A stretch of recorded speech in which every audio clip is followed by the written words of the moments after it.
Driving, our grief is unique, but you are not alone. You always have a place at MAD.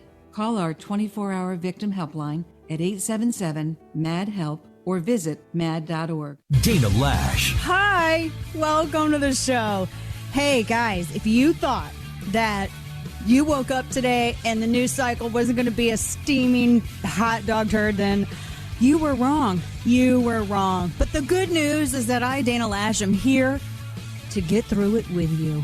Together, we will climb this mountain. On to the show. The Dana Show. Weekdays at 1 on 1380 and 105.3. The Answer. Common Sense Radio with Allman in the morning on 1380 and 105.3. The Answer. Give me land, lots of land, and the starry skies above. Don't fence me in. Let me ride through the wide open country that I love. Don't fence me in. Let me be by myself in the evening breeze. Listen to the murmur of the cottonwood trees. Send me off forever, but I ask you please. Don't fence me in. Don't fence me in. Just turn me loose, let me straddle my old saddle underneath the western skies. On my cayuse, let me wander over yonder till I see the mountains rise. I want to ride to the ridge where the west commences. Gaze at the moon until I lose my senses. I can't look at hovels and I can't stand fences. Don't fence me in. Don't fence me in. Don't fence me in. Don't fence me in. Don't fence me in. Don't fence me in. Don't fence me in. Don't fence me in. Don't fence me in. Don't fence me What's up, everybody? Good morning this morning, and happy Monday to all of you. Yeah, the last week has been quite a little bit of a blur, if you will. Things just kind of changed a little bit when the old infection came along and whatever. I came in Tuesday night, actually, before I had worked Wednesday. Came in Wednesday. Tuesday night was a really super rough night. I had like 102 plus temperature, and I was sweating and all throughout the night. It was just really bad, but it broke enough for me to come to work on Wednesday. Then it came back on Wednesday night, and at that point, my doctor said go to the emergency room, and boom, and then we had surgery the next morning, and so just kind of like everything went to hell in a handbasket. But thanks to all the folks over at MoBAP and my special angel and angels who were able to help me out through this whole ordeal. So I really appreciate the folks and all of you for being patient with me. I finally was able to tell you what was going on. It's been so off and on, and then I was actually on vacation for a couple days actually before I did all this, and so it was quite an ordeal. So and still remains a little bit of one, but we're trying to. But I don't need to worry about that. I don't need to be not here for it. So it's all good. So everybody good? Yeah. The battle over Baltimore, as they're calling it. Really, this is a battle. By the way, Case is going to be in at 6:30. This is something I can't even imagine what he's going to be able to defend here. But either way, we've got Kaysen coming in. We've got also Dave Schatz, who is the president pro tem of the state senate, coming in to talk about and refute the Greg Keller interview I did regarding these machines, these so-called video machine, gaming machines that are showing up in all kinds of stores all around the area that the Gaming Commission calls illegal, that Senator Schatz calls illegal, that everybody's calling illegal, but nobody's doing anything about it, apparently. But it's up to Jamie Allman, apparently, to resolve this problem. Jamie Allman has to go in and pull the machines out, right? So apparently he was upset about the Keller interview. Well, we'll have some words about that, and we'll talk a little bit about that, and we'll straighten out really what the issue is, because if you're a Republican and you don't like this, why aren't you going to Governor Parson and telling him not to take the money from the people who are engaged in illegal gaming? Why don't you have some balls? Because it didn't take you 1 second to respond to Governor Greitens, right? When he was having a problem, what did you now? Didn't take you long for that, right? There wasn't a microphone or a reporter you didn't talk to the minute Eric Greitens fumbled. But you got a governor taking campaign donations from an illegal source, that you call it, and you haven't called him out yet? That's interesting. Because you sure always had something to say when Greitens was involved. So we'll flesh this out at 7:30. I encourage you to join me for that. It's going to be good. So just letting you know. And then Jimmy Hoff's going to be there at 8 o'clock. So yeah, this Baltimore thing, everybody and their brother, everyone, the New York Times, Time Magazine, the Washington Post. I put something on Facebook yesterday. Everybody knew this place is a hellhole, for crying out loud. It's as obvious as the day is long. The homicide rate is out of this world. The police can't even successfully fight crime there. The New York Times did a piece, an entirely exhaustive piece on Baltimore, called it the tragedy of Baltimore. The New York Times. And yet there wasn't one peep that these people were racist or whatever else. And all Trump did was talk to this lead sitter, this old windbag Elijah Cummings, and told him, hey, it's funny how you're worried about conditions of Guatemalan kids, and you have to lie about it on top of that. It's interesting how you're worried about the conditions of Guatemalan kids who are in detainment centers, and you're lying about their conditions when you don't seem to worry about the kids in your own district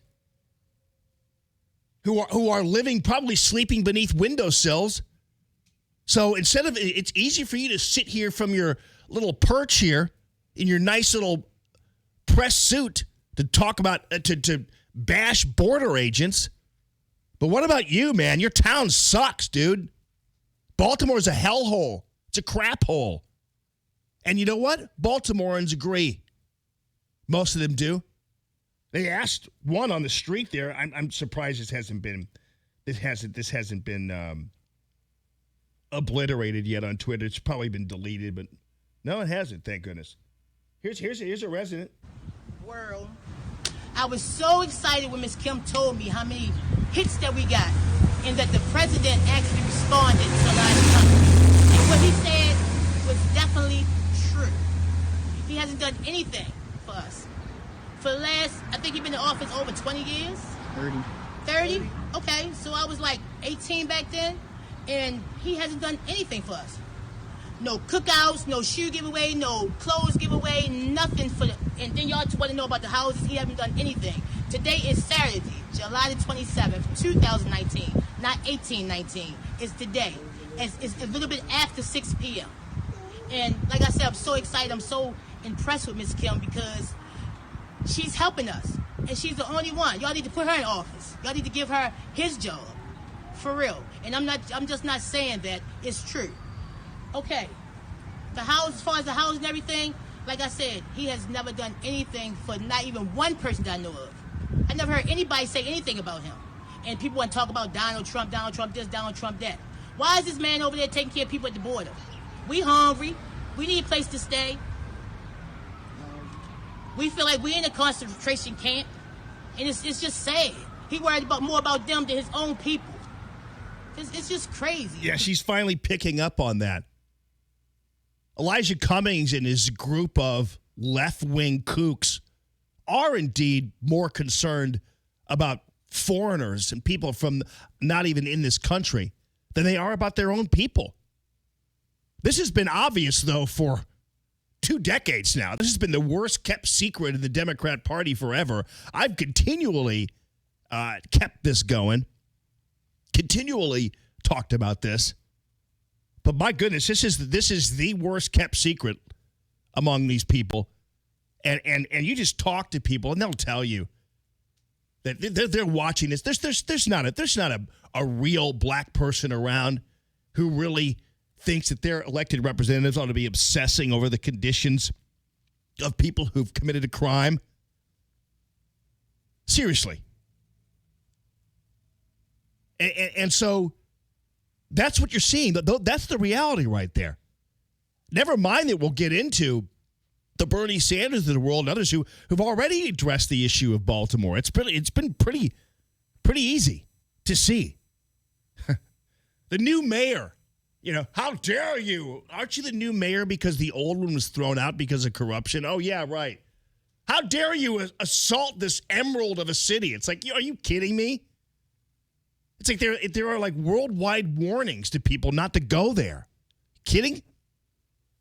Why? How dare? And of course, the entirety of the media takes it hook, line, and sinker, and the president's a racist because he happens to be white and Donald Trump and says it. But lo and behold, anybody else who said that it's never been brought up that they were racist themselves. Even for venting like this world, but it breaks my heart to see this. It does. This neighborhood, the last time this neighborhood was thriving was 2003. 2003. That's a long time ago. And it's just sad. And then they want to take the houses that look nice on the outside. They come around film houses that look nice on the outside, but really don't nobody live in them houses. And they tore up from the floor. Like I said, world, please, we need everybody to get together and represent your neighborhood, whether you live west, east, north, south, way out in west, boom, boom. It doesn't matter. Just support your neighborhood, support your community, take care of each other. Yeah. So there's your Baltimore, and they had some anchor from Baltimore, but he was on CNN. The dude was crying on the air. Did you see that? Baby. Crying on the air about his beloved city. You kidding me, man? You been back to your beloved city? Probably not. That's what most successful blacks do in some of these situations. They friggin' scram. They don't ever come back. But we'll play that for you too. That was a real low light in the media. These guys, now it's gotten to the point where news anchors are crying on the air. I mean, it's unbelievable. Boy, the old days are absolutely, definitely gone. They definitely are gone. Everybody gets bent out of shape about every little thing, and news anchors now are able to cry on TV without getting fired. Unbelievable. Brother Bob, what's up, buddy? And good morning. Good morning, my friend. Man, look, now, common sense, brother, about another mother. It is just so good to hear your voice. Believe me, you have a great common sense family. We was reaching out to each other, praying. Thank you. We just, thank you for what all you have been doing to help us, keep us informed. You certainly a voice of truth for the people. And I think we're progressing some with the knowledge, because as long as they keep us ignorant, they will control. It's easier to control us. And I am just so excited. We had a chance to tour the old Ashland Miller School. There used to be an orphanage there on Margaretta and Newstead, across from the George Mile Dream Center, a great location right down the street from the Commerce Bank and the Julie Davis Library. Where is it? Where is this again, Brother Bob? It's on Margaretta at Newstead. Okay. Right there across from the George Mile Dream Center. I have a great relationship with the people there. And right on the corner of Newstead and Nazareth Bridge, you have the old Commerce Bank and the Julie Davis Library. So that's a nice community in that 21st ward. I work close with the alderman and his chief of staff. So what it is now about the school, Ashland Miller School, we went through videotape, interviews, pictures. Now, it's so important with this here as an anchor and a base that we can do some of the things we've been talking about so we can do a better job of helping save our babies by putting in a business incubator. So manufacturing, I'm talking with some people now trying to put a team together. They're asking $107,000 for the facility. It used to be an old orphanage. It burned down, and the people that rebuilt it, it's fireproof. It got a concrete roof, man. It is fabulous. But now we got to have physical structures like that so that we can do the things that we're talking about. We got to move it now as the spokesperson for the Christian Citizen for Solutions. This is what we said. We said stop bitching and complaining. Let's do it. We need $107,000. They want a $10,000 deposit. We're working now to put all the legal structures in place. I'm working with 2 bankers right now trying to put these things in place. And we need to do this, Jamie. And I will keep you and I will common sense family and other updated. Another important thing that has happened in St. Louis here, I have never heard where the foreigners have business and you end up with a black person buying their business. I've never heard of that here in East St. Louis. So it was important. I think when we looked at Kenya Market was owned by a guy from Palestine. He sold it to a black man and a black woman. They had to get financing, and this is located here at 1220 North Vanderbilt at Page. Now, it's a laundromat there. They have the convenience store, a great restaurant. I'm volunteering down there with them because you got to support the businesses. We got to show people that black people can succeed in businesses also. Oh, yeah. And it's important. I have nothing.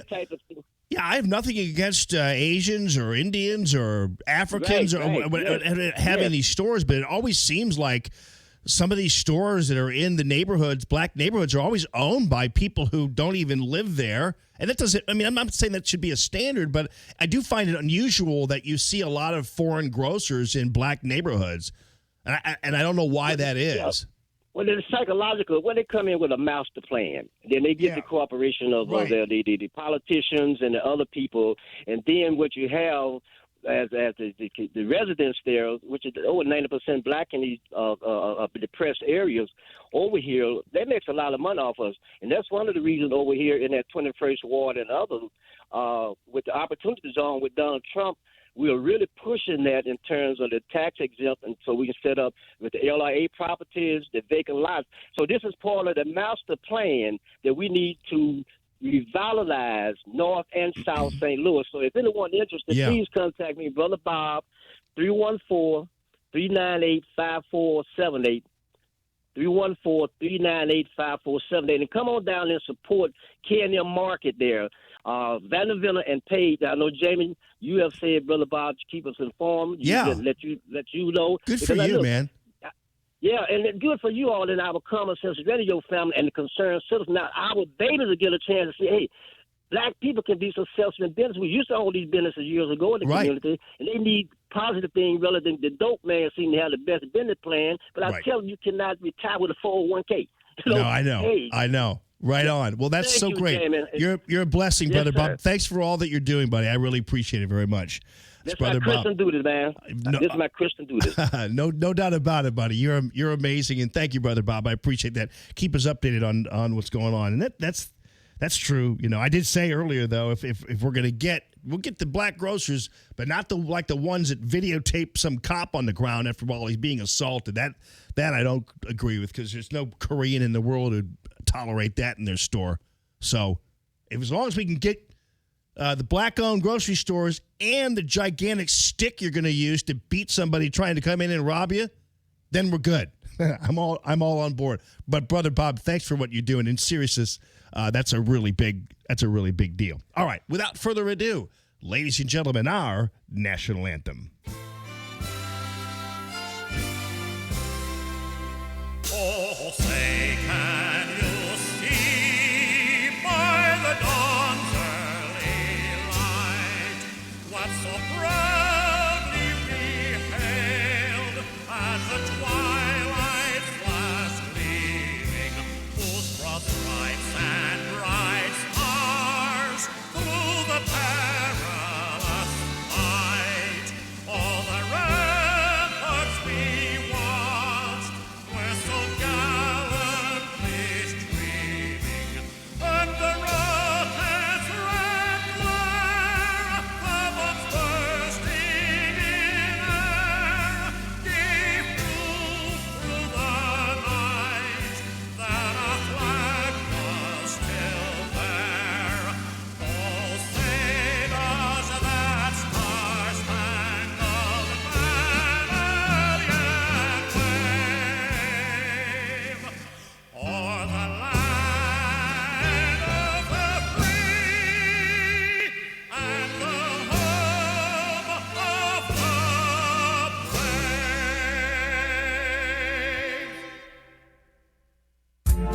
Allman in the Morning, coming up on 1380 and 105.3. The Answer.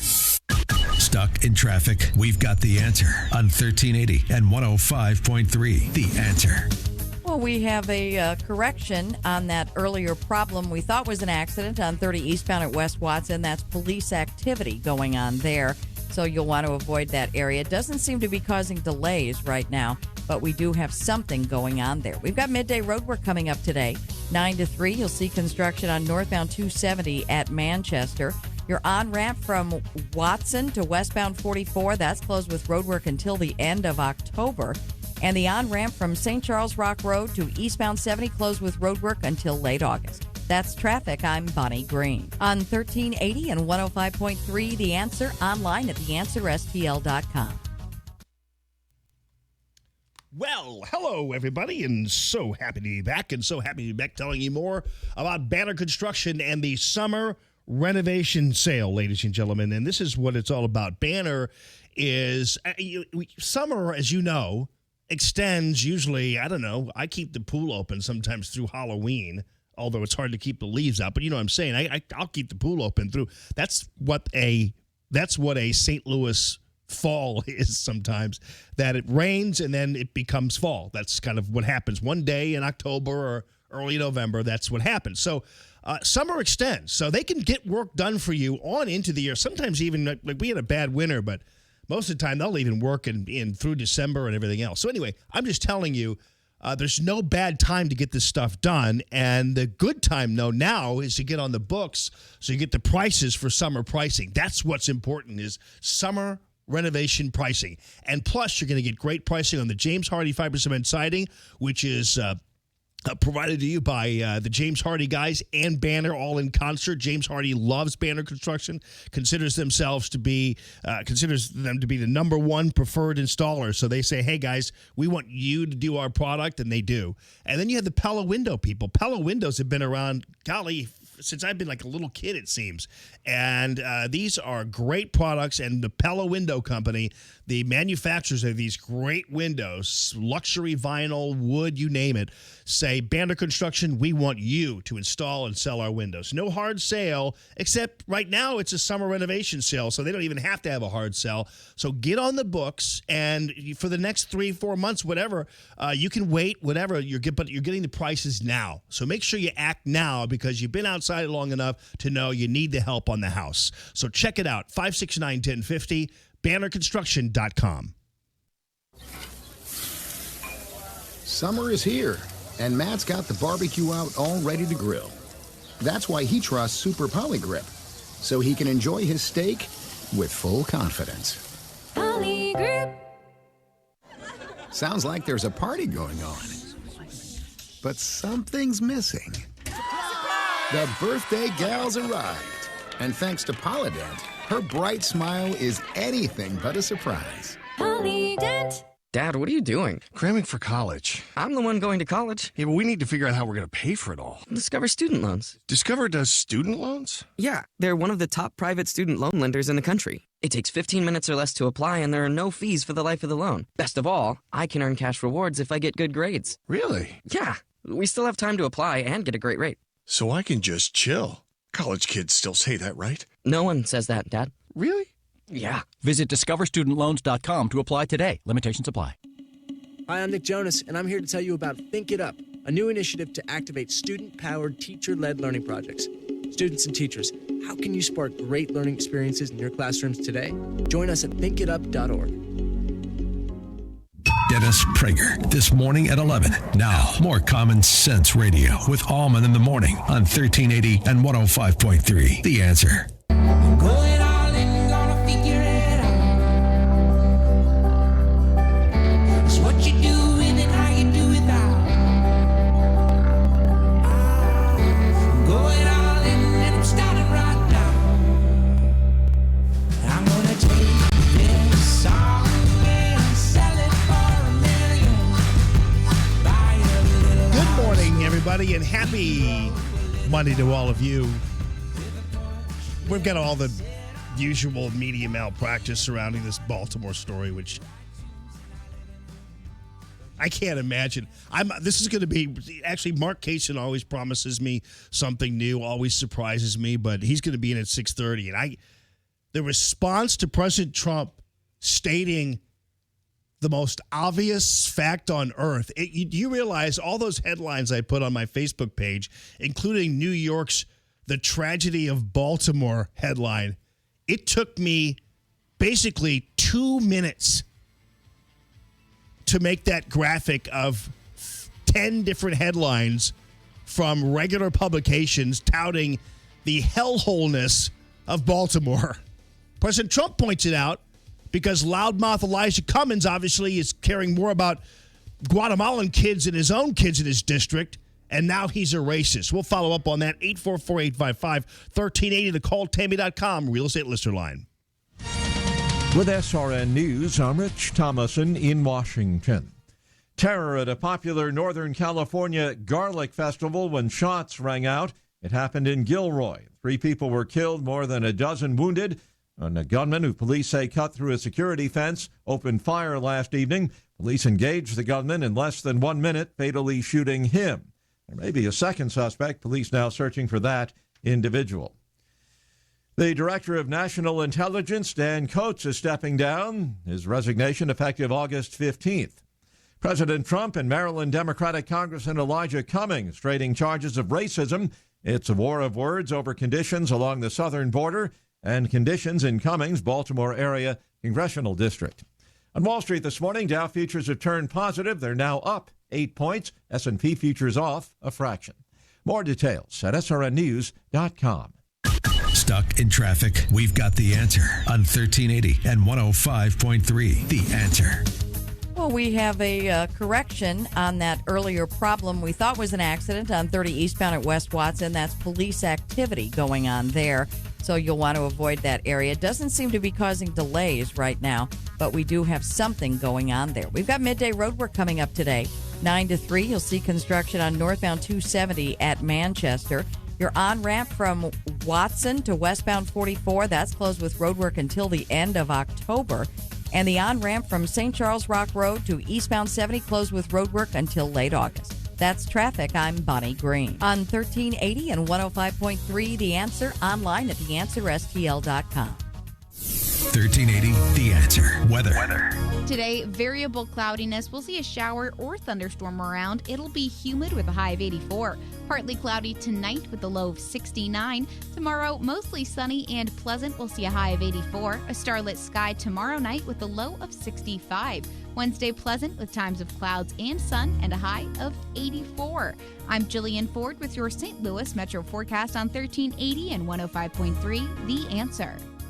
All right, friends, Matthew Mitchell, the Matthew Mitchell Allstate Agency, and you've got a agent and a staff. They have amassed 70 years of experience between them, which is incredible. But they're working for a company that, if you're an experienced insurance agent, this is a playground for you. This is a place where you can go to people like me, like you, and say, low premiums and low deductibles, no problem at all. And I guarantee you, if you dial 855-QUOTE-ME, and you get somebody on the line there with Matthew Mitchell, and usually it'll be Matthew or somebody else, I don't know. And I know they'll give you their cell numbers, so once you have the particular agent working for you, you'll always be in contact with them. And once you go ahead and hook up with them and say, hey, okay, take a look at my policy from these other guys and see what's happening. Take a look at this. And they'll show you that you're paying way too much on your deductibles, way too much than you should be. And so they'll make the adjustments and make everything happen for you. And it'll be really amazing. The change and the savings and I'll tell you later about a story Matthew told me about somebody saving upwards of $3,000 a year because they went to Matthew and changed things up a little bit. That's a pretty darn big deal. So that changes your profile completely. And if you have young drivers, 16 years old, I've seen a lot of people on Facebook lately with their kids with their driver's license and everything else. Well, if you're not insured by Matthew, I'm sure you're paying way too much for that. So I want you to check it out. 855-QUOTE-ME. It's 855-QUOTE-ME. It's the Matthew Mitchell Allstate Agency.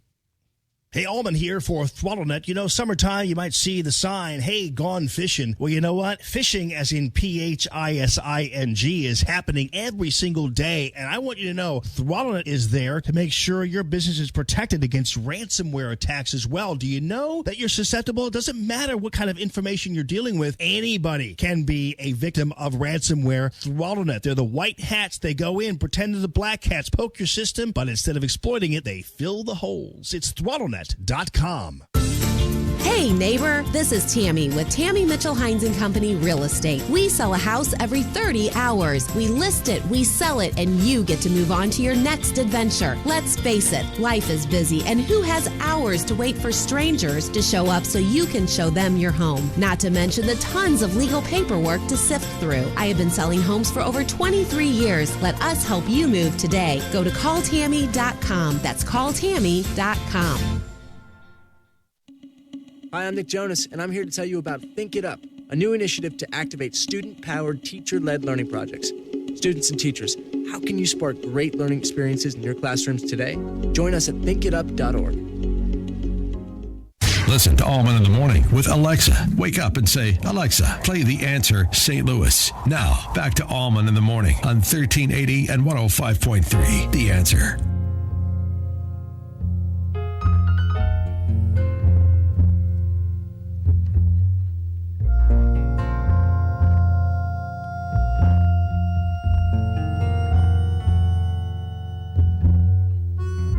Strange, dear, but true, dear. When I'm close to you, dear, the stars fill the sky. So in love with you. Good morning this morning, everybody. Yeah, Katie Lang. So an interesting piece of trivia about this particular song, which is a great little song for a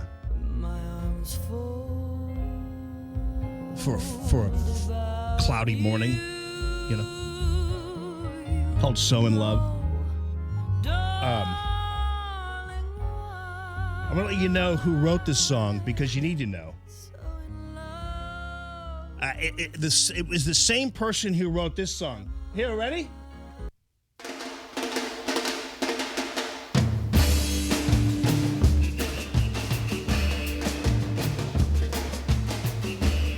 That's right. Cole Porter, everybody. Good bottle this morning. Piece of trivia for you in case anybody asked down the line. You get a chance to answer the question. Tell me. I don't know how the question would be broached, but what album is this Katie Lang song from? That is from, it could be like a password question, but it's from the same album of the same author, but different artists. You can say, oh yeah, that's from Red Hot and Blue, the Cole Porter tribute, which is where I got the David Byrne intro to the song. So it's a convoluted way to say good morning this morning. Mark Cation, come on in here for crying out loud. I know what you're waiting for. I thought you'd be chomping at the bit to call President Trump a racist for stating the most obvious thing on the planet, and that is Baltimore is a hellhole. And even the people who live in Baltimore say it is. Even, you know what? You love the New York Times, right?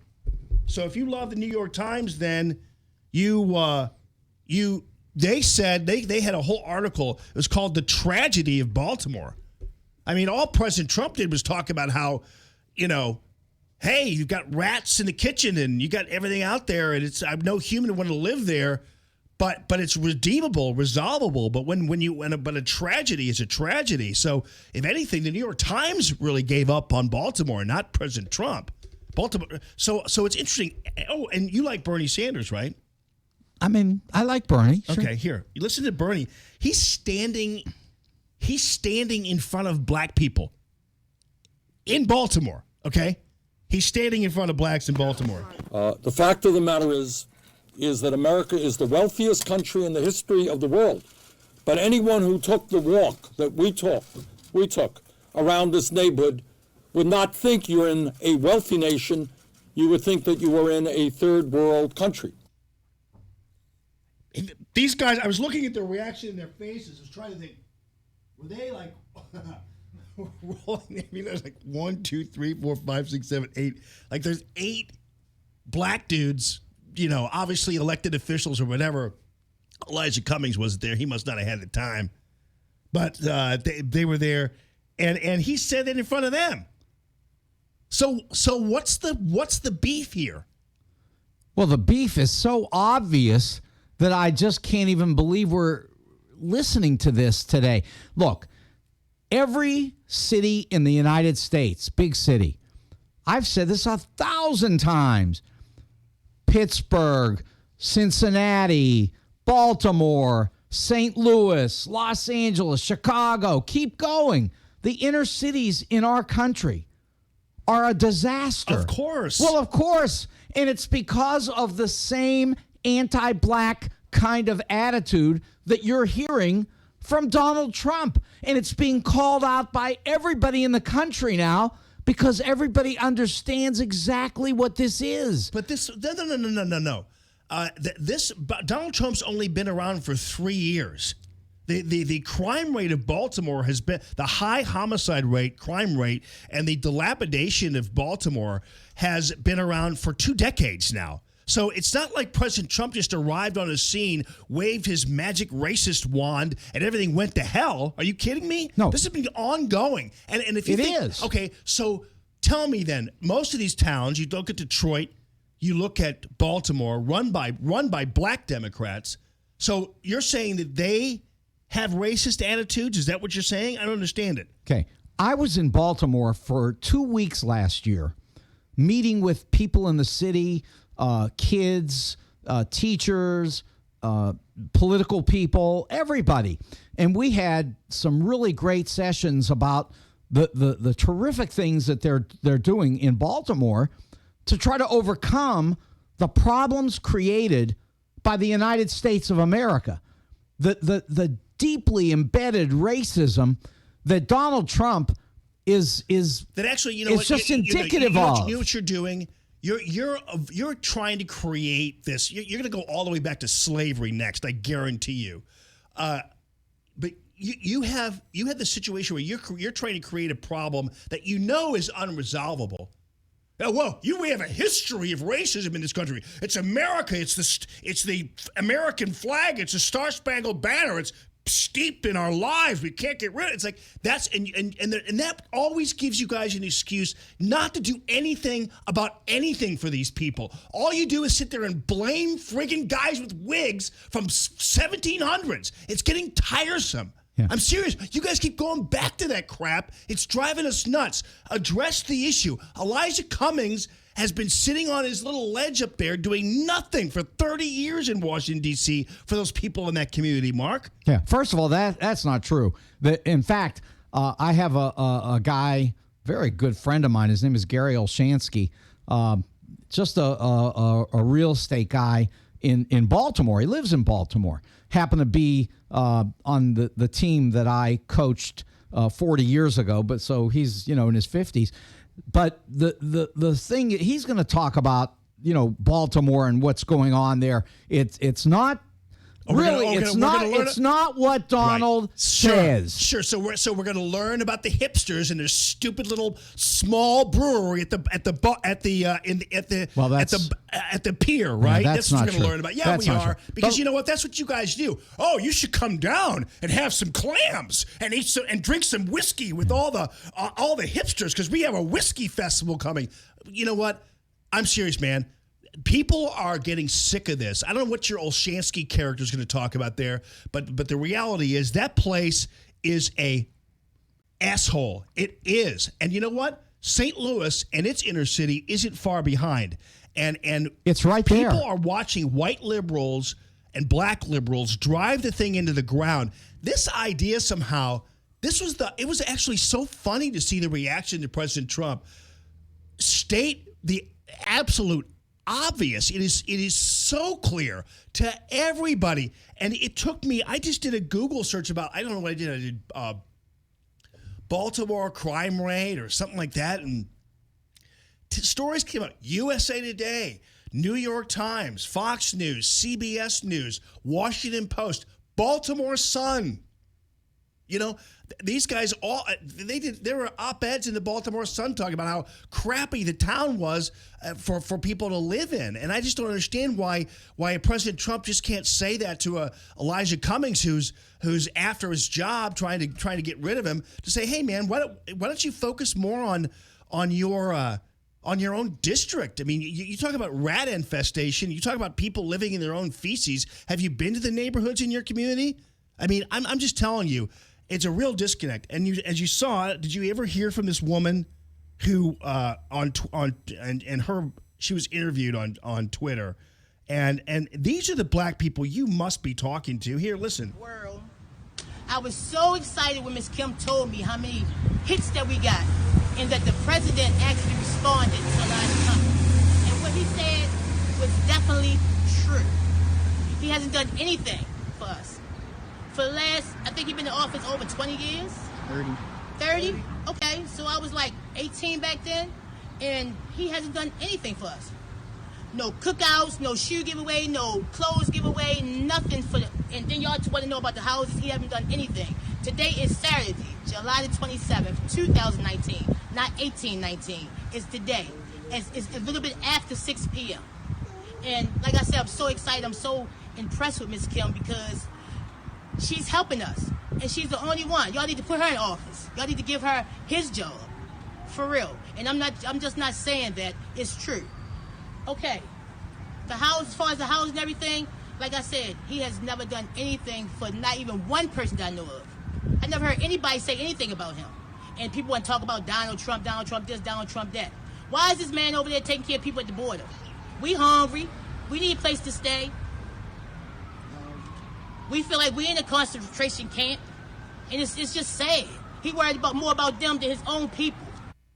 That's a pervasive attitude among real people. I don't care what they say on CNN or all these other stations. This is a pervasive attitude among people who apparently don't matter, even to the news media, to be listened to about what their real living conditions and life conditions are.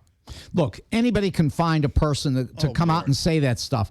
I'm telling you, I was in Baltimore for 2 weeks last year, meeting with people throughout the community. And I mean to tell you, I talked to lots of people. But I want to say something better because, you know, St. Louis, you're correct. I mean, our problems are certainly up there with Baltimore. And if you look at the numbers, we may be in worse condition than they are, but all you got to do is walk through the inner city, and what you're talking about is absolutely correct. But let me say something about Eric Greitens. You talked about Eric. Now there is a man who stepped up before he got thrown out, and he was attempting to do some unbelievable things to try to fix some of our problems here in Missouri, to be involved in a serious way, in ways that many of our Democrats and Republicans don't do. So I'm going to agree with you in one respect. It's not just a question of Democrats don't do what they're supposed to do. It's a question that we all don't do what we're supposed to do. Because as citizens, this is a blight on our nation that goes back, yes, as far back as you can count.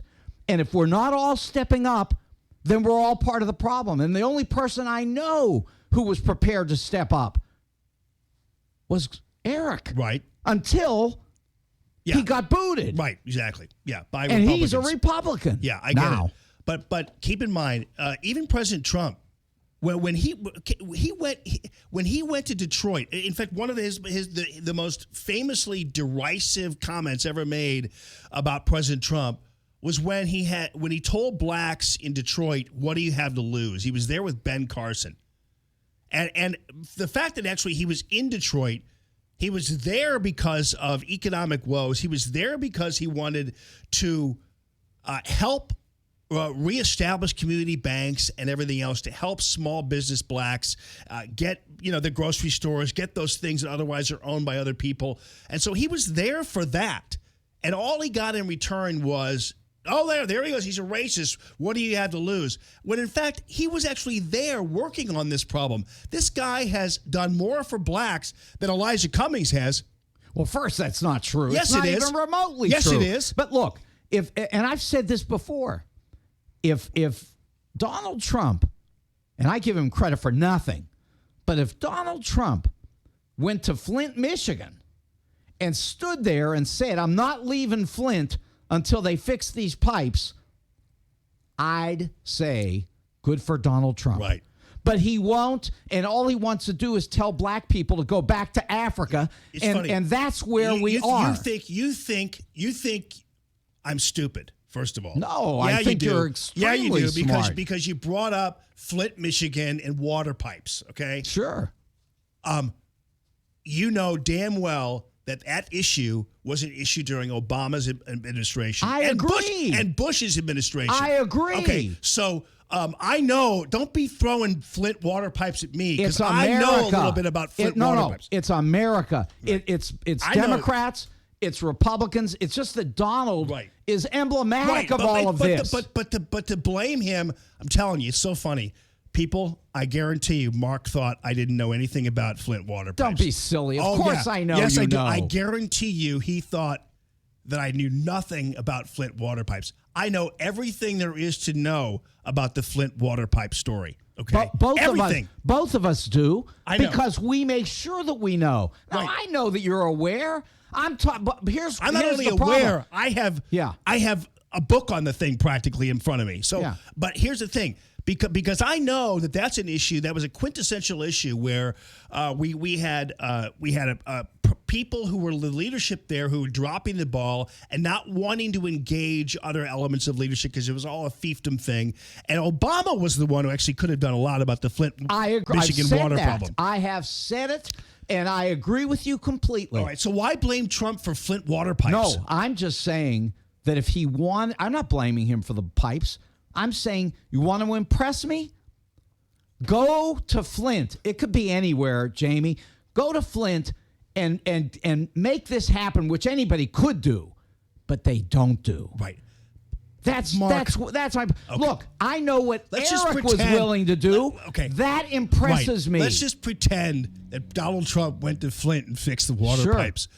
You would in a million years give him credit for that. You're wrong. No, well, I've said over and over, do something. Instead, all he wants to do is tell You black guys- people to go back to Africa. This is what the left It's does to President horrible. Trump. You really want to impress me?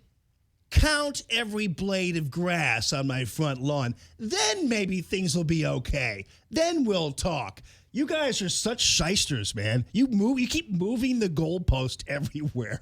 No, the goalpost. Pipes. I'll put the goalpost in one spot because I just know one person who is willing to do the work. Eric. Okay. Now that's I get where I'll that. put. Yes, I know. I'll put the post there, and I guarantee you'll agree with me. Right. Yeah. Right? Yes. Okay. Yeah. You really want to impress me? I got a stain in the bottom of my coffee cup. It's been there for 10 years now. You erase that, then we'll talk. It's the same damn thing every time. You guys change the subject, change this and that. The reality is President Trump is, and by the way, what about these communities? Do you notice that President Trump in the first month of his presidency said, if you want to declare a state of emergency in your community, do it. Because if you want me to declare your city a disaster, I'll help you. Now, one of them stepped up and said, please. Not one of them. You know why? Because they didn't want to get anything from President Trump. They didn't want anything from him. Hell, he was going to open up the Treasury to help to bail these people out. But not one city went ahead and took him up on his call for them to ask for a disaster declaration. He'll help them out. Not one. Jamie, you know that he, first of all, did you guys know that? Did you know he did that? He didn't. He did it, and nobody took him up on it. They can't get a dime. They had to fight like crazy to just get money for first responders. And they can't get a dime to stop the Russians from interfering with our elections. And you're telling me that Donald will do what? He told them he would. He said if you declare a state of emergency, things. That's why he's a problem. If you want me to declare a state of emergency, I will. And to me, a spiraling homicide rate is certainly a line that you can declare a state of emergency on. But anyway, your phone calls are welcome. 844-855-1380. Call Tammy.com, real estate listener line. We shall return. It's Common Sense Radio. More Allman in the Morning coming up on 1380 and 105.3. The Answer. Stuck in traffic? We've got the answer on 1380 and 105.3. The Answer. We've picked up our first slow spot of the morning. 44 eastbound Bowles to 270 slowing through construction. Still having an issue in Sunset Hills where 30 eastbound at West Watson. Some police activity going on there. Midday road work today, 9 to 3. Construction on northbound 270 at Manchester. The Dorset Midland Bridge over Lindbergh remains closed with road work until late in August. Other road work projects, your on-ramp from Watson to westbound 44, that's closed with construction until the end of October. And that's traffic. I'm Bonnie Green. On 1380 and 105.3, The Answer, online at theanswerstl.com. All right, friends. Yes. I know. I know. Of course I know. How about Dentistry with TLC? DentistryWithTLC.com and Godfrey, Illinois. Godfrey, Illinois is a beautiful bedroom community in Illinois and really easy to get to no matter where you go.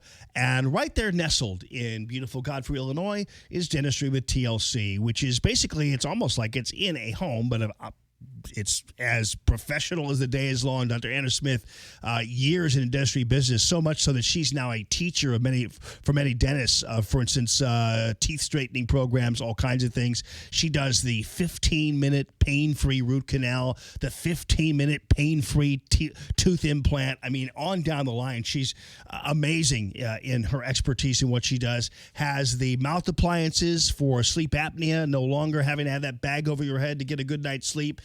That's amazing, too. So make sure that you know that Dr. Anna Smith is right there with you when it comes to all of your needs and getting them taken care of in a way that's convenient for you, that's fast for you, that's complete for you. So she also gets you in within 2 days of you calling, and sometimes it can even be same day. And if she does find something while she's there that's not something you actually asked about, she'll make sure she fixes it in the end and gets it taken care of for you right there so you don't have to come back. But again, really easy to get to. I'd like you to check it out on the web. It's dentistrywithtlc.com. There's a phone number on that website, and that's like a text number. And you text that, tell them your problem, and they'll bounce you back and get you in ASAP. Dentistry with TLC.com.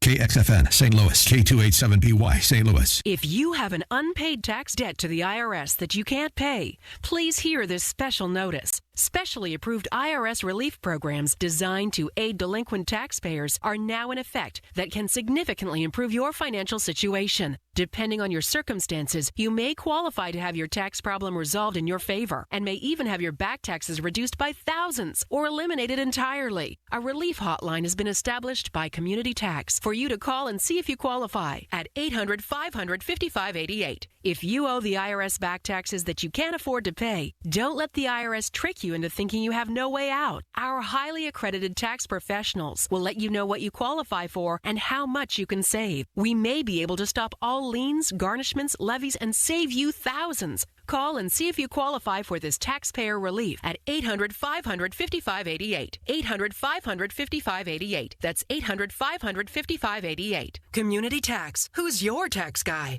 Right now, there are young people across the world facing a tough choice. Continue their dream of education or drop out to help their family put food on the table. You can help change their future in a single moment. See how far your support can go at unbound.org. Hey, want to talk with Jamie? Call 844-855-1380.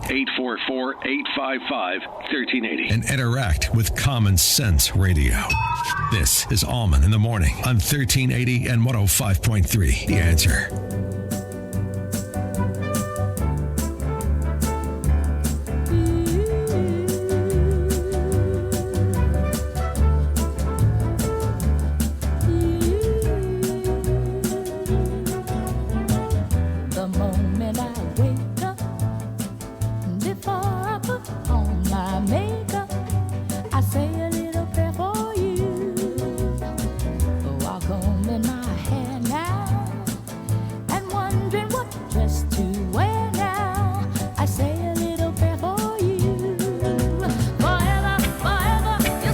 Happy Monday, everybody. Good morning this morning. Glad to be back in the saddle again, but don't say saddle around me if you don't mind.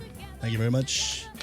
I don't want to be really in a saddle because that would hurt. But nonetheless, I'm back in the virtual saddle and riding my way into recovery. So thanks a ton. It was a little bit of an unexpected turn of events once I got back. I was able to pop in on Wednesday for the show, but then Wednesday night things kind of got wild and woolly, and surgery the next day, and it's one of those things, man. You're so great. You give us a little Dionne Warwick, okay, and that maybe give us a little. Do you know the way to San Jose? That's good stuff. I mean, you're so good with the music. You really are. That's another life for you. Those were the days, man, when people smoked on airplanes. See Burt Bacharach. News this hour from townhall.com. I'm Rich Thomason. People in Gilroy, California, still trying to come to grips with what happened there last evening as a popular garlic festival was drawing to a close. I saw this guy that was that looked like it was a sheriff, and I thought he just he hit the trigger by accident, right? But when I saw him loading the gun and pointing at everybody, that's when I knew he was in the police. Festival goer Francisco Cruz on KGO TV. Gilroy Police Chief Scott Smithy says gunman killed 3 people, wounded more than a dozen others before police took him out. Officers were in that area and engaged the suspect in less than a minute. The suspect was shot and killed. There may have been a second suspect, and police are following up on that possibility. There's nothing on a motive for the attack.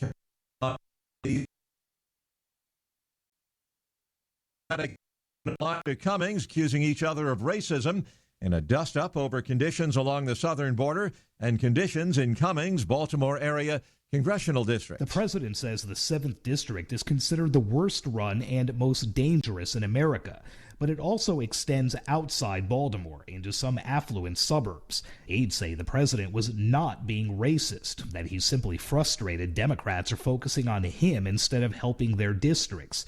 But Democrats say he's again targeting minority lawmakers. Correspondent Sagar Meghani on Twitter. The president writes, Dems always play the race card when they are unable to win with facts. On Wall Street this morning, stock futures positive territory. Dow futures up 29, S&P futures better by 2 points. More on these stories at townhall.com. Stuck in traffic? We've got the answer on 1380 and 105.3. The Answer. We've picked up our first slow spot of the morning, 44 eastbound Bowles to 270, slowing through construction. Still having an issue in Sunset Hills where 30 eastbound at West Watson, some police activity going on there. Midday road work today, 9 to 3. Construction on northbound 270 at Manchester.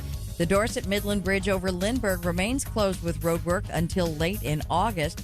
Other roadwork projects, your on-ramp from Watson to westbound 44, that's closed with construction until the end of October. And that's traffic. I'm Bonnie Green. On 1380 and 105.3, The Answer, online at theanswerstl.com. 1380, The Answer. Weather. Today, variable cloudiness. We'll see a shower or thunderstorm around. It'll be humid with a high of 84. Partly cloudy tonight with a low of 69. Tomorrow, mostly sunny and pleasant. We'll see a high of 84. A starlit sky tomorrow night with a low of 65. Wednesday, pleasant with times of clouds and sun and a high of 84. I'm Jillian Ford with your St. Louis Metro forecast on 1380 and 105.3, The Answer. Hey, good morning this morning. And folks, I will tell you, Michael's Flooring Outlet, just go to the website, michaelsflooringoutlet.com. And I think we're on the tail end of the coupon zone. So we're talking about $500 off, I think, through the 7th. And I'm not going to really bother to check because, to tell you the truth, if you do wind up missing it by a day or two or whatever, all you have to do is tell Michael that you're my friend and he will take great care of you. If you go to michaelsflooringoutlet.com, you will see the vast array. I mean, it's really pretty darn amazing.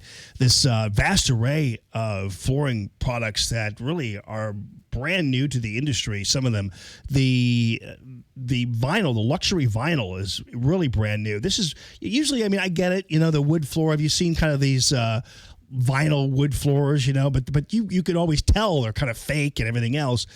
This luxury vinyl is beautiful. It seems almost photographic. I don't know how they do it or what they do, but believe me, visually to you, and especially in a high traffic situation, if you are one of those people who always have wanted to redesign your kitchen to this country kitchen look, and you still have little kids though, and you and a dog, and you want the plank board and all that kind of stuff that makes it look like the true country kitchen, but you don't want the dog peeing on it and the kids spilling stuff on it and everything else, and it's a high traffic area anyway. So get the look. And it'll be just fine. The luxury vinyl is amazing. But if you want the real wood, he's got a vast array of it. If you want the carpeting, no matter what it is, he's got it for you. He has area rugs for you as well. So go ahead and check it out right there on the web. It's michaelsflooringoutlet.com. He's got 4 locations. Started in the biz 25 years ago with $700 in his pocket, and look at him now. michaelsflooringoutlet.com. That's michaelsflooringoutlet.com. Right now, there are young people across the world facing a tough choice: continue their dream of education or drop out to help their family put food on the table. You can help change their future in a single moment. See how far your support can go at unbound.org. Summertime in St. Louis. If you hate to paint, do what your neighbor Mr. Rob Miller from Harvesttown Auto Body in St. Peters did. He called Rhino Shield. Rob, what was the thought process for going with Rhino Shield as a business owner? My family's business is over 10,000 square feet, and it did not have the curb appeal I wanted. Rob, tell everyone how the experience was with Rhino Shield from start to finish. The process that I liked was when you came out, you gave me all of these options that would fit my building. Our building was really faded. I don't want to have to paint my building again. 25 years is a long time to not have to worry about the outside maintenance of your building as far as paint. That's a no-brainer. That's why Rhino Shield worked for me. Are your neighbors jealous? I would be if I was them. Thanks, Rob. Now it's time to call 877-25-RHINO. 877-25-RHINO or 877-25rhino.com. Genius. Don't paint, don't Rhino, go Rhino Shield. Never paint your house again. Rhino Shield. This portion of the Allman in the Morning Show is brought to you in part by Suntrip Volvo Cars, West County. Visit WCVolvoCars.com. Common Sense Radio with Allman in the Morning on 1380 and 105.3. The Answer. Give me land, lots of land, and the starry skies above. Don't fence me in. Let me ride through the wide open country that I love. Don't fence me in. Let me be by myself in the evening breeze. Listen to the murmur of the cottonwood trees. Send me off forever, but I ask you please. Don't fence me in. Don't fence me in. Just turn me loose. Let me straddle my old saddle underneath the western skies. On my cayuse, let me wander over yonder till I see the mountains rise. I want to ride to the ridge where the west commences. Gaze at the moon until I lose my senses. I can't look at hovels and I can't stand fences. When I was a kid, Mark, I know you're from California and you supposedly surf. I think there's one picture of you out there. Looked like you were actually really surfing. So No, that was water skiing. That was a water skiing picture. Oh, water skiing. Yeah, but I did everything Who in the water. water skis in California? Oh, do you water ski on the Lake Tahoe or Lake Tahoe? I lived at Lake Tahoe. I mean, in the summer. Yeah, I loved it. Wow, Yeah. You didn't have to work. I was a kid. How old were you? 17, 18, 19, 20. I didn't work. What are you What do talking you mean you about? didn't work? What are you talking no, about? There's no work. Oh, no wonder. Oh, There's my no God. work. Now we know. No. We have just finally uncorked the secret of Mark Kayson's philosophy. How it was. So You work what do when you know? grow up. Oh, my. Oh.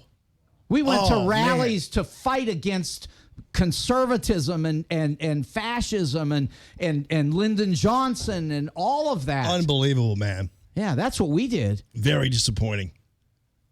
I'm like 12 years old selling newspapers at World News, busted my ass. Working at 13, I work at Frank and Helen's Pizza in U City on the weekends instead of partying, just so I could fill the tank of my, or eventually when I was 16, working at Telena's just to fill the tank of my 1971 Impala.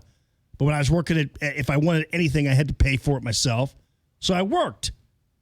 And yeah, sometimes my money went away when I tore the door off my dad's car. But other than that, I worked, man, all the time. You kidding me? But we both ended up the same way. No, we didn't. We're both extremely hard workers. We both have enormous energy in the workplace. We're the same that way. Energy in the workplace, aren't we? I mean, when we he calls it a workplace. Yeah. That's the other problem. Well, I've never worked in my life. I don't if call you talk places, about it that way. I know, but I don't and call neither of places you. workplaces. I mean, look at you. You a journalist. That's not work.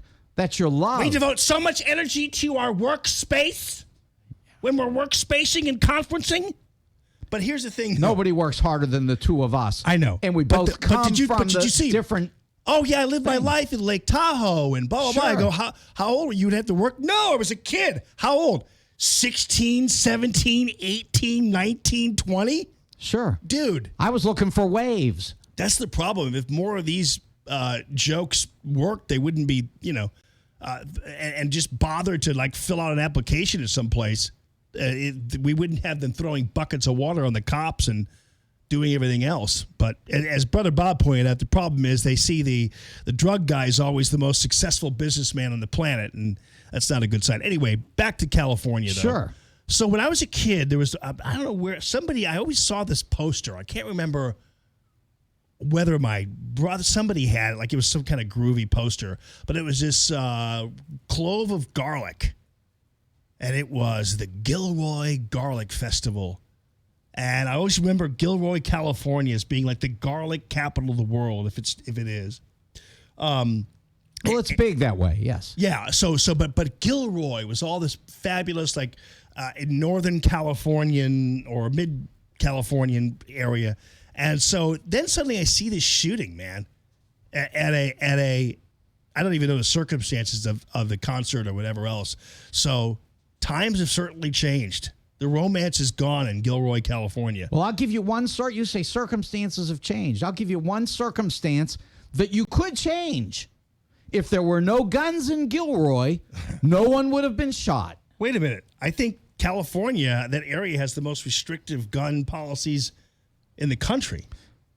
Unless you get rid of all the guns, okay, so the guns will be everywhere. Right, so then once again, you have posited a solution that is unattainable under any circumstances. That's correct. That's not going to happen. It's not going to happen. Right. So again, unless you have some big, if you fly around some big magnet that's going to suck up all the metal that everybody has in their pockets or whatever else, you have to, again, deal with the pathologies related to the violence, not with the machines they use to mete out the violence. So that's been the problem in Baltimore and beyond.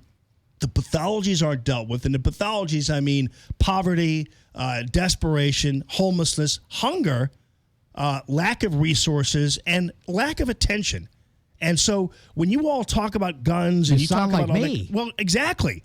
But the problem is, though, you don't see that in the politicians now who Donald Trump has dared to finally call out.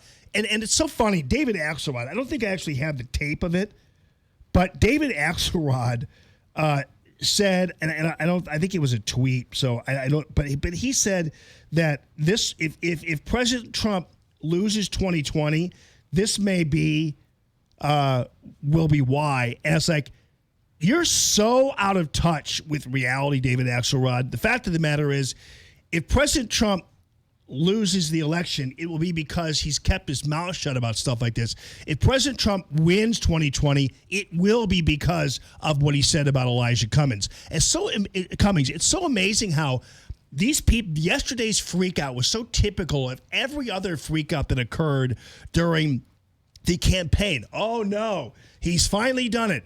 This is it. Oh, this it's over the top. It's finally done. You can't, he's finally reached the point where of no return, blah, blah, blah.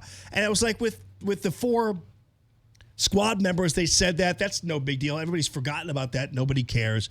Elijah Cummings, who sat there and screamed, he is a big, fat bully. And he sat there and screamed at this guy who is with the Border Patrol from his little perch there. And that's what really drove President Trump crazy. It's like, how dare you, dude, scream at one of my people that way? Like they're your bitch, like they're your employee, like they owe you money. Now, how dare you with your little highfalutin attitude over there when you've got people eating their own feces where you live? What are you talking about? The people you represent. That's all the president was doing, calling out what was obvious to everybody. And that is that Baltimore's got some real big problems. In 464 days, you will see black people crawling to the polls to vote against this man. Wait till you see the numbers. Blacks, Hispanics, women. I mean, there's no end to this. The criminal in the White House really will not be there after 464 days. You're not addressing it, but anyway, here's another example. No, we need to address it. Here's another example of the so-called Democrat minority leadership. This is fantastic. Mayor Robert Eastern III is defending the hiring. This is in East St. Louis, Mark, okay? This is in East St. Louis. This is intolerable and completely unacceptable. But the Post-Dispatch is like, oh, well, he defends it, so here it is. And the headline is, ex-mayor defends hiring of ex-city councilwoman facing bank fraud charges. This is the kind of leadership you get? Is this the kind of leadership we get with minorities?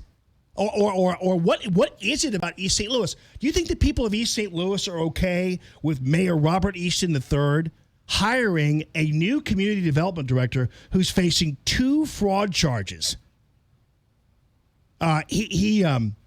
She's basically said that she was authorized by East St. Louis Township Board to take out a $200,000 loan. The money was to fund a youth employment program, and then she said that then she wound up being iced. In addition to all these other people, she wanted 7 public officials arrested in December of 2016 on corruption charges. And what does the East St. Louis mayor do? He hires her at a $73,000 a year community development post. He hires a person who is up on 2 bank fraud charges. Yeah, it's unbelievable. I don't defend that for sure, and I certainly think you're forgetting the bank, the insurance fraud, the tax fraud that's facing the president of the United States, and his incredible corruption, which is much greater than all of this. But let me say it's this. Not much greater. Ask the people of East St. Louis whether President Trump's alleged corruption is much greater than this. Yeah, well, let me say this, though, because you brought up grocery stores in the inner city. And I was thinking in the car on the way in, I had to mention this. You know, Sterling Moody. Do you know Sterling? No. Okay, well, anyway, he has fought for 2 decades now to put grocery stores into these food deserts, and he's got one in East St. Louis right now. He just opened a grocery store in East St. Louis. That's a good idea. No, is he black? He's black, okay, and he's worked hard for this. He's worked hard with Anthony Shahid and Mayor Bosley. Anthony Shahid, the hands up, don't shoot liar. And Mayor Bosley and lots of great people out here who are trying to do the things that you're talking about. So there are things happening and they're good, but there's also corruption. And the corruption that we hear every day is drowning out what we need to do to fix the things that you're talking about. That's whatever he's doing it's a good idea, and I'm glad he's doing it. But here's another example. Again, you just deflected on the East St. Louis thing. That's fine. Let's go to Chicago. So Chicago, they're having a big deal there in Chicago, and the new black mayor, Lori Lightfoot, who's the new best hope for Chicago now, is at a hearing, and she's a former president herself of the Chicago Police Board, co-chair of the Chicago Police Accountability Task Force, and has never supported the Chicago Fraternal Order of Police. These are police people. Here she is on a hot mic as a person was there who was they were supporting some officers who were fired last week over, I don't know what exactly it was all about, but nonetheless, this is the attitude of the mayor of Chicago towards legitimate police people and police spokespeople. This is her attitude. Listen to what she has to say. I don't know if you can hear Thank you for your comments, Ms. Stamps. The next speaker is Pat Murray. No, back again. This is FOP clown. Yeah, this is this FOP clown. So that, of course, gets out, and that's the mayor of Chicago describing the head of the Fraternal Order of Police. Now, how do you think things are going to get done when you've got people like this who are grinding their own axes every single day? And this is what the problem I was trying to get to is that you've got people, for instance, who Donald Trump had said the minute he took office, he said, "Tell me your town is a disaster, I'll send you money." None of them will, because they don't want to give Trump any success. They don't want success because, you know why? Elijah Cummings doesn't get elected on success. He gets elected telling people that everybody is racist, and if they don't keep him in office, they're all going to be hung by nooses or dragged behind trucks. That's the currency of the Democrat Party right now. I applaud people like Sterling Moody and Brother Bob and these other people who are taking action, even if Anthony Shahid, I think, did a terrible thing there in Ferguson. But let's just put it this way. If these people are being constructive and working and doing things, I'm all for that. I know you are. But the problem right now is we have people.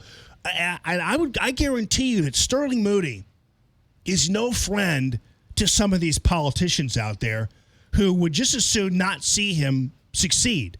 Because the worse things are, the better off these politicians are, who, especially the Democrat Party, who continue to tell people how bad they have it, and how if they don't elect another Democrat, that all hell will break loose. And that's why President Trump went into Detroit and said, "What do you have to lose?"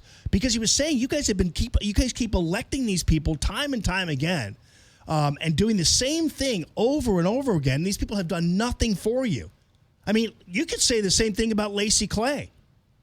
Than you did about Elijah Cummings. Look, I'm not going to defend people who don't fight against this really embedded racism in America. I don't call people racist, but this country is racist. The country is, and look.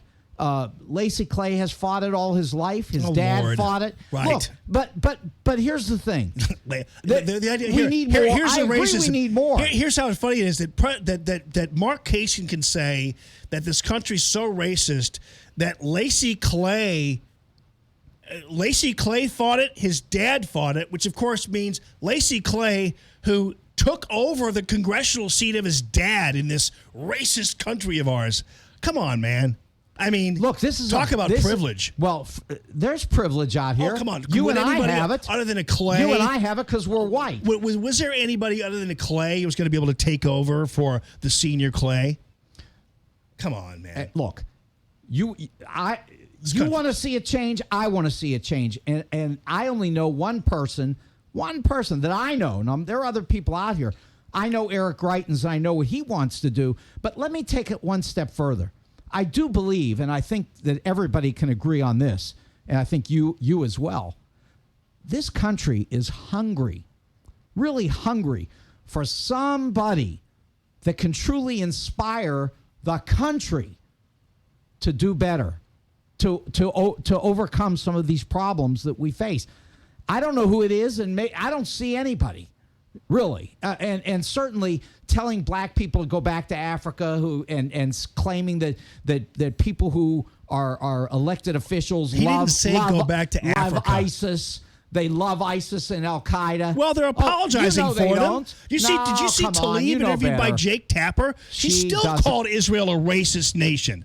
I mean, come on, man. And then you've got Omar side swiping 9/11. I mean, it's pretty obvious what's going on there. I mean, I'm telling you, Mark. But he never said go back to Africa. Go back to where you came from. We all know what it's about. Right. Go back to where you came from. We check all it know out. what it's about. Right. Go back to where you came from. Check it out, and then come back here and let us know. Yeah. I mean, once again, Tlaib even in this interview is squawking about where she came from. So I don't know what the big deal is there. Telling black people to go back to where they came from when they're American citizens. Come on. You know what he did, and we all know, and that's exactly why black people are going to crawl to the polls to vote against Donald Trump. They don't care who it is. Ladies and gentlemen, Angela Davis. Gotta love Angela Davis. She's wonderful. She had a good fro going, like you do. She was one of my professors at UCLA. Was she really? Absolutely. Huh. Yeah. Is she still alive? She is. Wow. Well, I mean, I just remember her as a little kid, and Sure. I was like, Angela Davis was always. She never didn't seem very menacing to me, but brilliant. She might have lady. been. Was she? Brilliant she wasn't lady, part of like all the Weather Underground, all that stuff, was she? Yeah. Okay. Sure. Okay. Now I know. I don't like. She was one of my philosophy professors. Oh Lord. Yeah. Here's a guy who's too young to work at age 18. Forget work. Getting taught in school by Angela Davis. There's a nice little there's a little stew mix for you that's going to turn out to be. Now you know how my head got where it is. Oh, Lord have mercy. I definitely do. Mark Kaysen, thanks a ton, man. You bet. 844-855-1380. Call Tammy.com real estate listener line. 844-855-1380 and interact with Jamie on the calltammy.com listener line. That's 844-855-1380. More Allman in the Morning next on 1380 and 105.3. The Answer. Stuck in traffic? We've got the answer on 1380 and 105.3. The Answer. We picked up an accident this morning, 70 eastbound. You're slowing from 79 to 370 with a crash on the left shoulder there. We can see it from the jam cam at 370. And we still have that good-sized delay through roadwork on 44 eastbound. Bowles Avenue to 270 is stop and go into the construction there. 30 eastbound at West Watson in Sunset Hills. Police activity continues there. Otherwise, it's construction. We've got midday work coming up today, 9 to 3 on northbound 270 at Manchester. That's traffic. I'm Bonnie Green. On 1380 and 105.3, The Answer, online at theanswerstl.com. Hello. You know, I can't figure out these microphones, headphones. Hi, good morning, everybody. You know what? Arrowhead Building Supply, we are just, I think, a few days away. We're getting there. The grand opening of the largest, this might be the largest showroom in the country. And, you know, Rick Pogue and Jerry and the gang, they're the go big or stay home guys. And so, yeah. They built a 7,000 square foot showroom that has within it a house. It's like a regular house. It's like a real house built inside of the 7,000 square foot showroom. And inside, they have all kinds of examples of their outstanding home improvement products. They have the Certainteed siding, and they have the Versetta stone, and they have the copper guttering, and they have the cedar shake siding and all that kind of stuff. And folks, I got to tell you, this stuff is beautiful. And once you go in to look at it and see it, and believe it and feel it, and because you don't have to wait. You can go to Arrowhead Building Supply right now, and they have what is called the Cube. And so the Cube is one of those things where you just have to put a picture of your home inside the Cube, and what they do is they show you exactly what the cedar shake siding will look like, what the Versetta stone might look like on your home.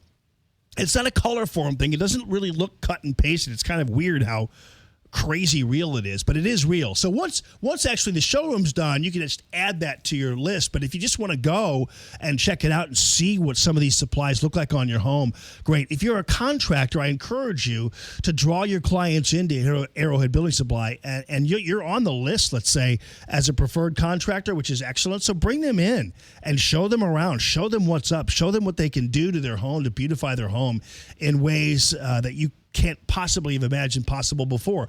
We call this the Outside Elegance line, and it's beautiful, and it's all the rage these days, and all the latest in the fancy products that will make your home absolutely great again. So check it out on the web. It's Arrowhead Building Supply, arrowheadbuildingsupply.com. Don't forget, you contractors out there, they still have that 315 guarantee. This morning, with the weather as wild as it is, you never know in St. Louis. Maybe later it's going to open up in terms of being nice. So let's say you said, hey, we're going to not work this morning, but maybe this afternoon. Arrowhead will float with you and deliver when you need it. So you can call them and say, hey, we decided to work again. They'll go ahead and say, okay, we're there. It's the 315 guarantee by Arrowhead Building Supply. Check it out on the web, arrowheadbuildingsupply.com.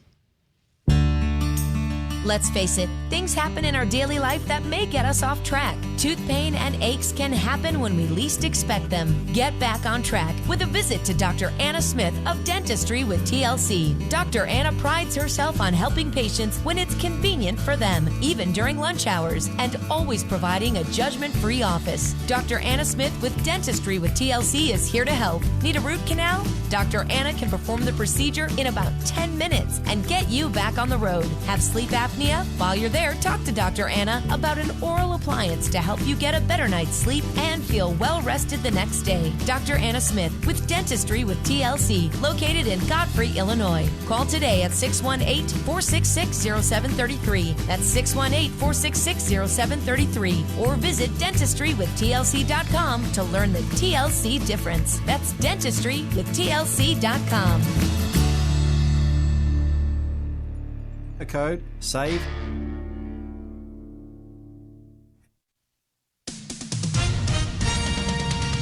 With SRN News, I'm Rich Thomason in Washington. People in Gilroy, California still trying to come to grips with what happened there last evening. As a popular garlic festival was coming to a close, a gunman opened fire. The police chief says gunman killed 3 people, wounded more than a dozen others before police fatally shot the gunman. There may have been a second suspect. Police now following up on that possibility. There's been nothing about a motive for the attack. President Trump and Democratic Congressman Elijah Cummings accusing each other of racism. It's a dust-up over conditions on the southern border and conditions in Cummings' Baltimore area congressional district. The president says he'll nominate Texas GOP Congressman John Ratcliffe to succeed Dan Coats as National Intelligence Director. On Wall Street, Dow futures up 19 points, S&P futures 1 point higher. More details at srnnews.com. Stuck in traffic? We've got the answer on 1380 and 105.3. The Answer. Roadwork still causing our biggest delay at this hour. That's on 44 eastbound between Bowles and 270. You'll see stop-and-go traffic there through that roadwork. Now, construction on 44 eastbound before 270 is there. It's in place until the end of the year. 270 northbound just starting to tighten up. Doherty Ferry to Manchester. 6440 eastbound Clarkson Olive to Timberlake Manor Parkway slows. And 70 eastbound, you'll see a delay between Mid-Rivers Mall Drive and 370. 330 eastbound at West Watson, still police activity there. That's traffic. I'm Bonnie Green. On 1380 and 105.3, The Answer, online at theanswerstl.com. 1380, The Answer. Weather. Today, variable cloudiness. We'll see a shower or thunderstorm around. It'll be humid with a high of 84. Partly cloudy tonight with a low of 69. Tomorrow, mostly sunny and pleasant. We'll see a high of 84. A starlit sky tomorrow night with a low of 65. Wednesday, pleasant with times of clouds and sun and a high of 84. I'm Jillian Ford with your St. Louis Metro forecast on 1380 and 105.3, The Answer.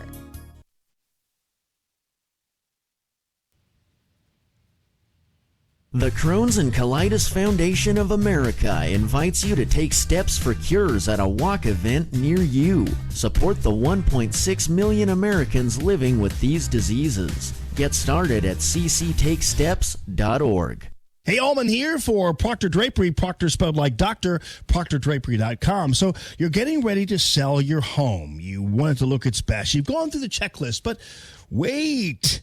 Does your home have curb appeal? If you're unsure, you should contact Michael at ProctorDrapery.com about shutters for your front-facing windows. Shutters have curb appeal, and they can go in any home. They can change the whole look of the home. You can give your home that curb appeal, make it great again and ready for sale. It only needs these shutters to make sure that you have the difference there. Blinds and shades do not make the same statements that shutters do, and you're going to love what Michael Proctor has for you. Norman Shutters. They are all the rage, and they have this new modern look that you are going to love. That's going to put your home on an extra level, that's for sure. Why wait? Schedule an appointment today with Michael. Contact Michael at ProctorDrapery.com. It's Proctor, spelled like doctor, ProctorDrapery.com. War, poverty, and disaster have left millions of children around the world orphaned, abandoned, alone. When their parents can't be there, SOS Children's Villages is there in 134 countries, including the U.S., to make a difference in a child's life. Go to sosusa.org. This portion of the Allman in the Morning Show is brought to you in part by Suntrip Volvo Cars, West County. Visit WCVolvoCars.com. Hey, don't just listen to Allman in the Morning. See the show at theanswerstl.com. Now, more Allman in the Morning on 1380 and 105.3. The Answer.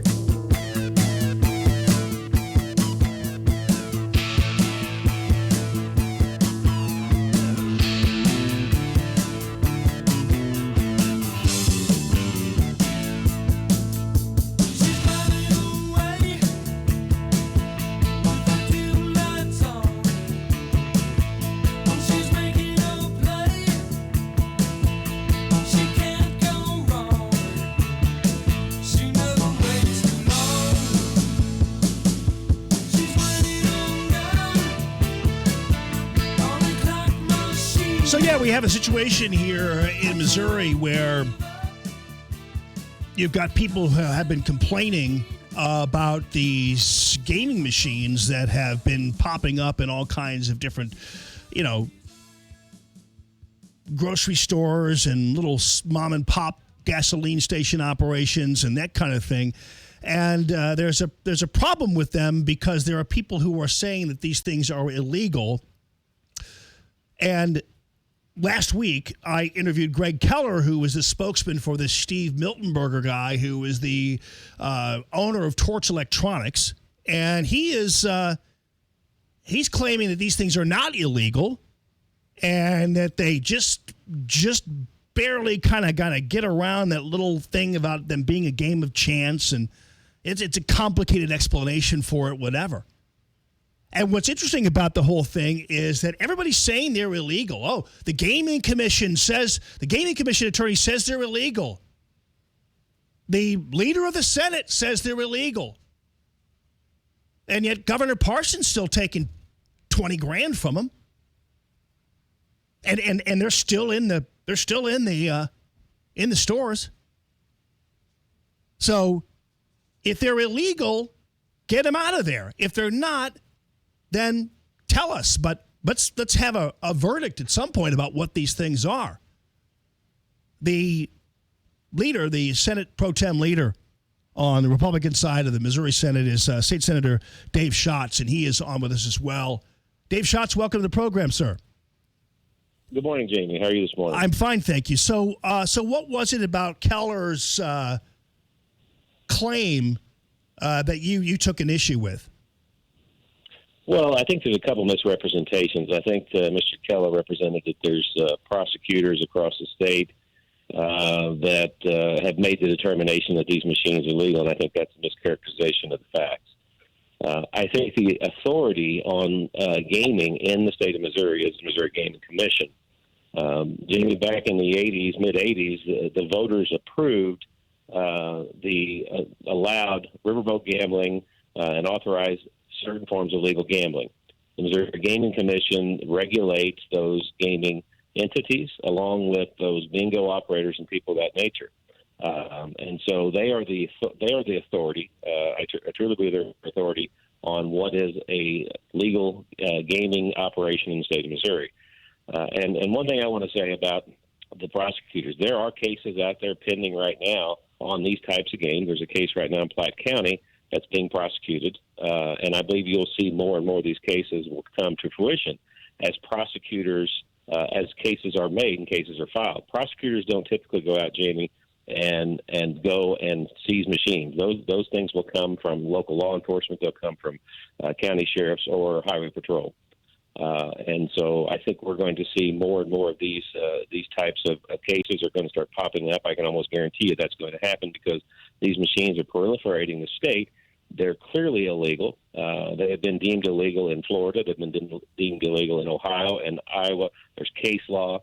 These pre-reveal games are not games of chance. They are games of basically of chance. They're not. There's no contest. That no contest claim is just simply not there. And right now they're skirting under the law, and they've got people convinced that they're legal and they're not. So. That's kind of my opening story. Well, on that. it sounds though like you as a newly elected leader in the state Senate put out a bill. You put a bill out to regulate these things that ultimately would have put these machines possibly out of business. That was in February. You're the leader of the Senate. Why didn't that go through? I mean, you could push anything through. Well, I mean, here's the thing. I don't control both chambers. I control the Missouri Senate. I don't control the Missouri Senate. I'm the president of the Missouri Senate, but I'm not I do not have control on the Missouri House. We were able to pass that bill very easily through committee. Ultimately, it was passed towards the end of session. And what my bill did was put some additional teeth for anyone that was entertaining the idea of doing illegal gaming. Basically, what it came with.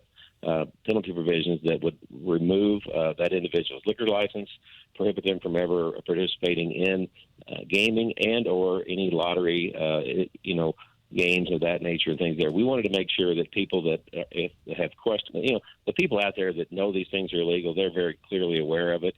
There's no gray area. I mean, these games are illegal. And what we're trying to do is to make sure that legitimate businesses aren't tempted to try to go out and get involved in this activity. And so that what the bill was designed to do was to put some additional teeth into that. We met with the Gaming Commission. We met with the Missouri Lottery. We crafted a bill that I believe that would have done just that. The penalty would have been strong enough that you would have said, hey, I won't take the risk because obviously these little games of chance or these little VLTs, it's not worth me losing my liquor license and or my ability to ever participate in this in the future. And so that was the bill was designed to do. It went to the House, and that bill did not ultimately make it across the finish line at that point. Again, the floor leader, has the ultimate authority on what legislation comes to the floor. That bill did not come to the floor in the final days of session. Right, but the House is controlled by Republicans, right? Sure. Okay, so a Republican-controlled House didn't pass a bill put forth by the president of the Senate and from their own party. So why were the Republicans reluctant in the House to support this? Because had they actually supported it, it would have passed. Well, I don't think it's a fair characterization.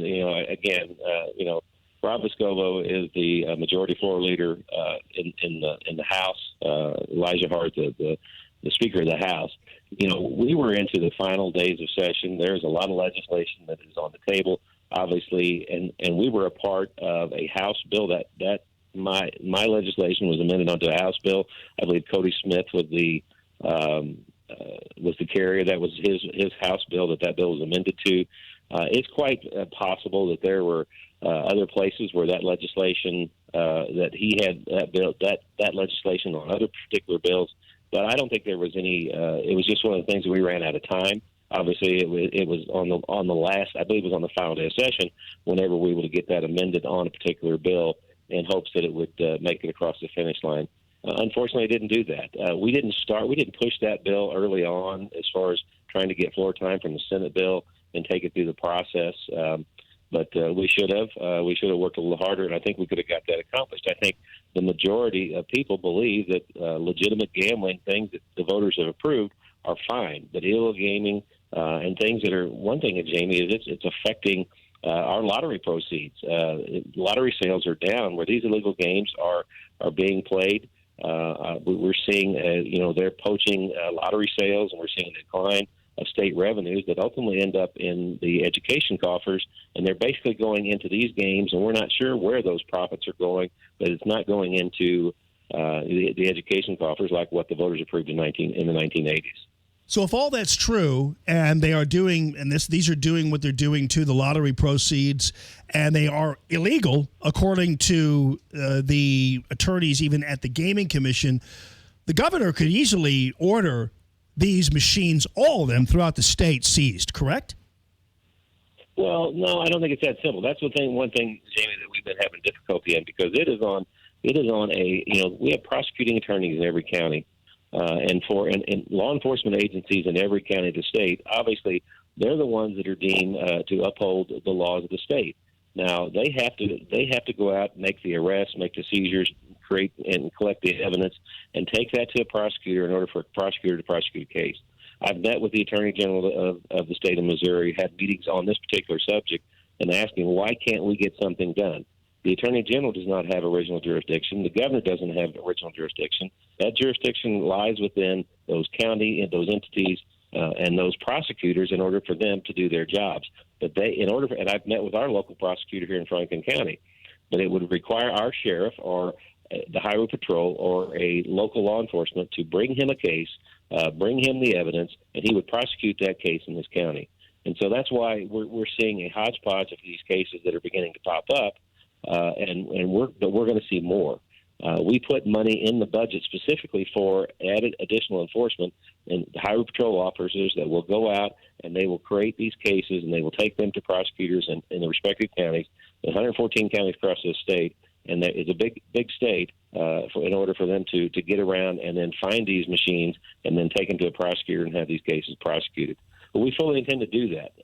Again, I think you're going to see. I know right now there's a couple pending cases that have been brought that are being investigated here in this county. I think you're going to see more cases investigated as these machines continue to proliferate, and people are going around thinking that they're able to do this without law enforcement not doing anything about it. But that's going to stop, and I believe very soon you'll see some action on this. So the state, as you point out, has set aside money to prosecute the existences of these machines, to seize them and create cases out of them, while we have the Missouri governor taking campaign contributions from the company that makes the machines that you all budgeted to have seized and prosecuted. So, did you meet with the governor last week?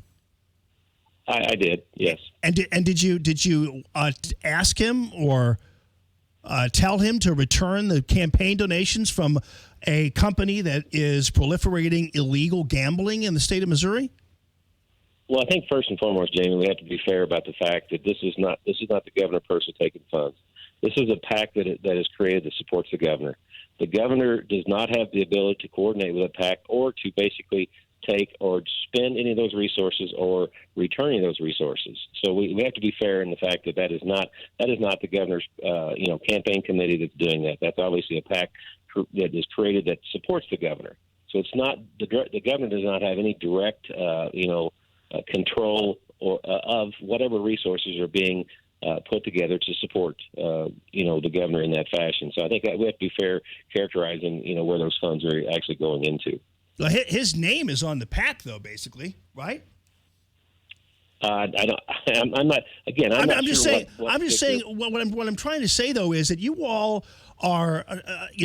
I was crabbed at about this interview with Keller about somehow I was failing to drain this, and you guys.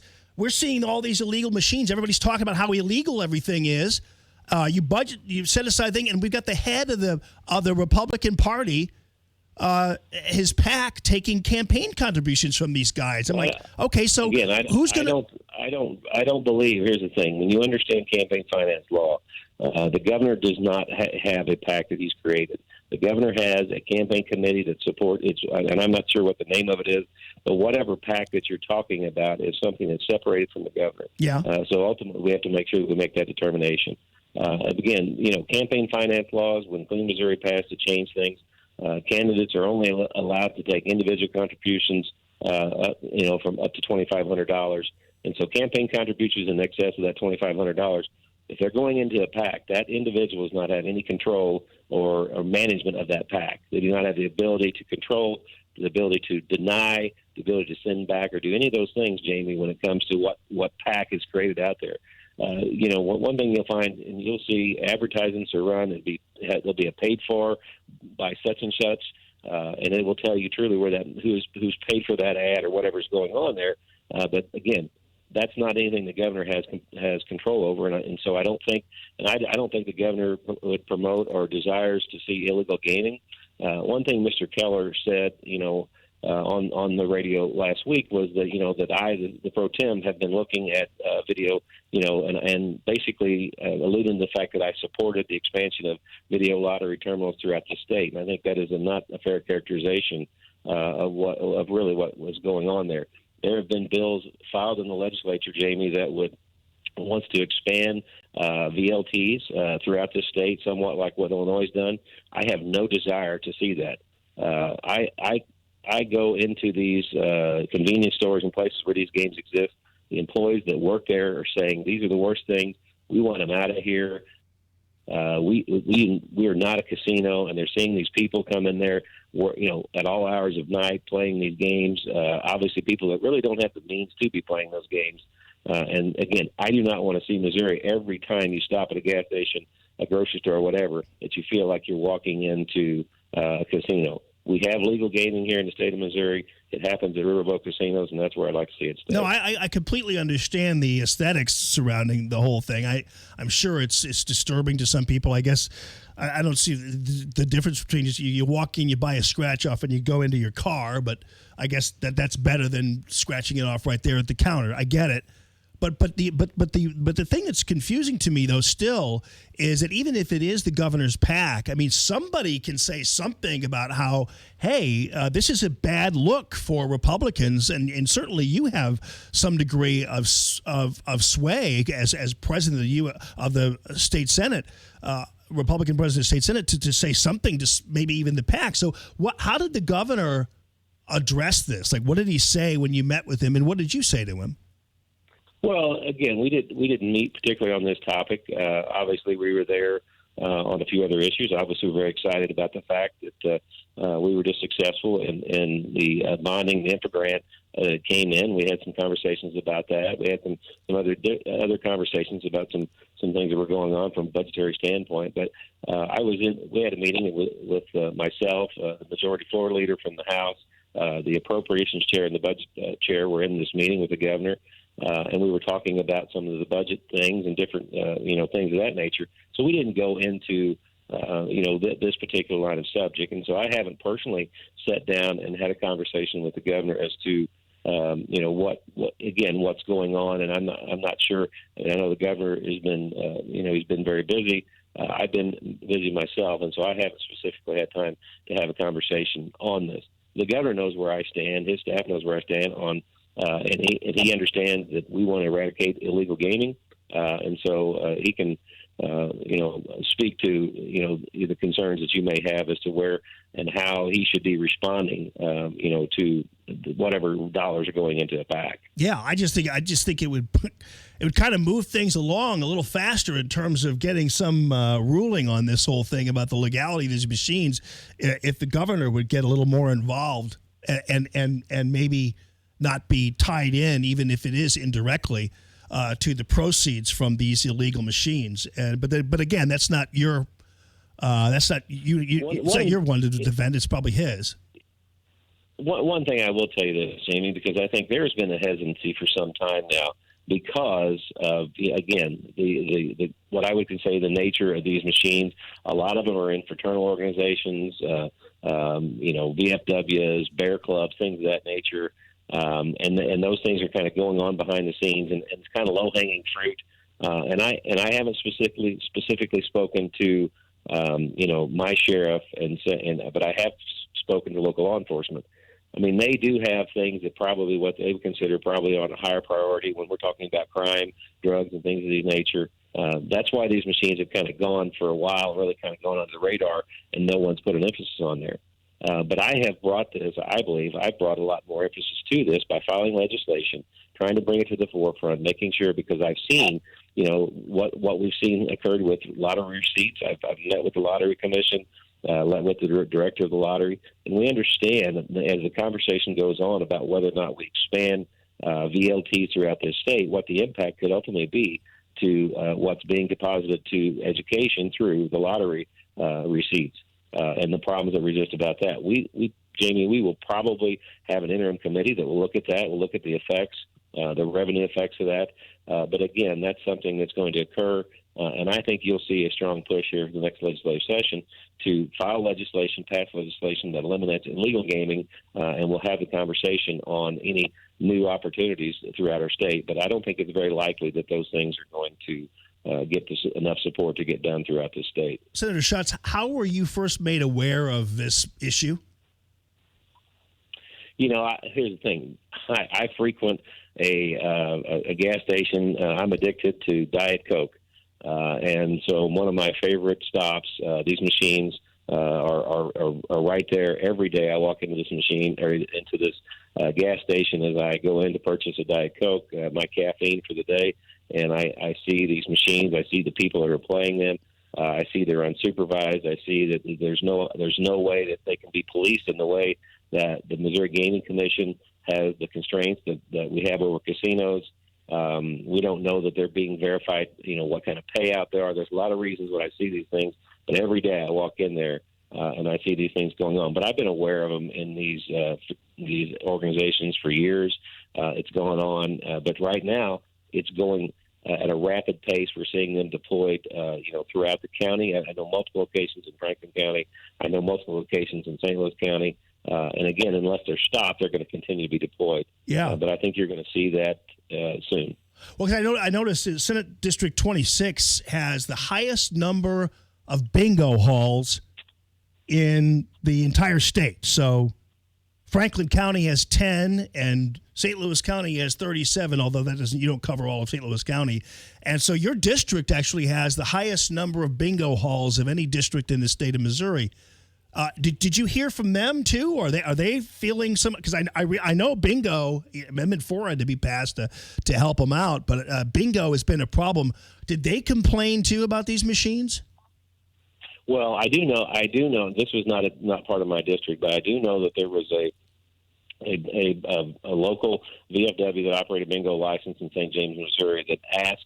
What spurred on this case that the Gaming Commission basically took this up and made the investigation was because they were asking to get authorization to utilize these machines in their operation. Then the Gaming Commission tested the machines and said, these games are illegal, and therefore if they are deployed in a legal gaming operation, you will lose your ability to operate you'll lose your bingo license at that point. And again, when people are out there looking, they see the machines, they're saying, hey, why can't we put them in our operation? But if the Gaming Commission deems them illegal and says, okay, anyone that's operating under a legal gaming license uses an illegal machine, they lose their license. That's why people are saying, hey, this isn't right. Why are they allowed to continue to peel off our business and have people going into these types of places when we can't even have them, when legal businesses can't have them? And so that's why, again, if they are legal and if they're deemed legal, it'd be one thing, but they're not. The Gaming Commission deems them illegal, and anyone with a bingo license cannot operate these games at risk of losing their operating license. Yeah, well, that says everything you need to know about the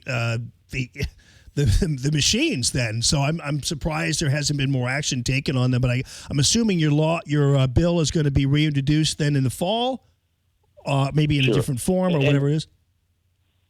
Sure, Jamie, but I can tell you that, almost on a daily basis, I am in constant communication with Department of Public Safety, with the patrol, with law enforcement agencies. There are cases right now that are being built. I can't speak to the specifics of them, but right now there are cases under investigation, and at some point in time, the hammer is going to come down, and these games are going to be brought forth, and there's going to be prosecution on these illegal games.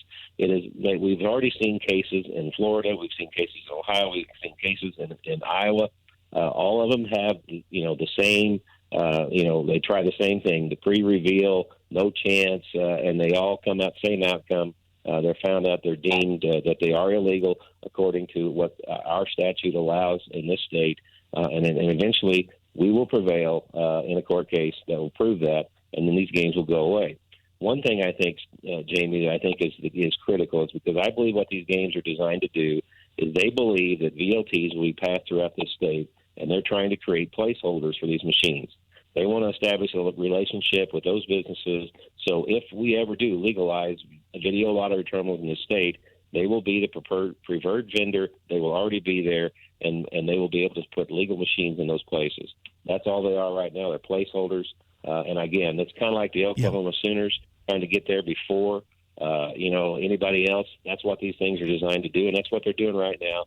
And I literally would like to see them go away. And anyone that's operating in that fashion, I don't think you should ever be able to participate in if we ever make the determination that we want to have legal gaming in this state. Yeah. And people are doing it the wrong way right now. Well, these employees who complain about the machines, I get it, but there's a situation here where they don't just like drop out of the sky. I mean, the people who own the places are moving it in there. So again, that's another issue too. All right, well, President of the Senate, Dave Schatz, thanks for the time, and you're a lucky man. You're representing, I think, arguably one of the most beautiful districts in Missouri. So you got West County, and then you go all the way to Franklin, down near Pacific, and down near that Farty Far area, and it's a gorgeous district, I'll tell you that.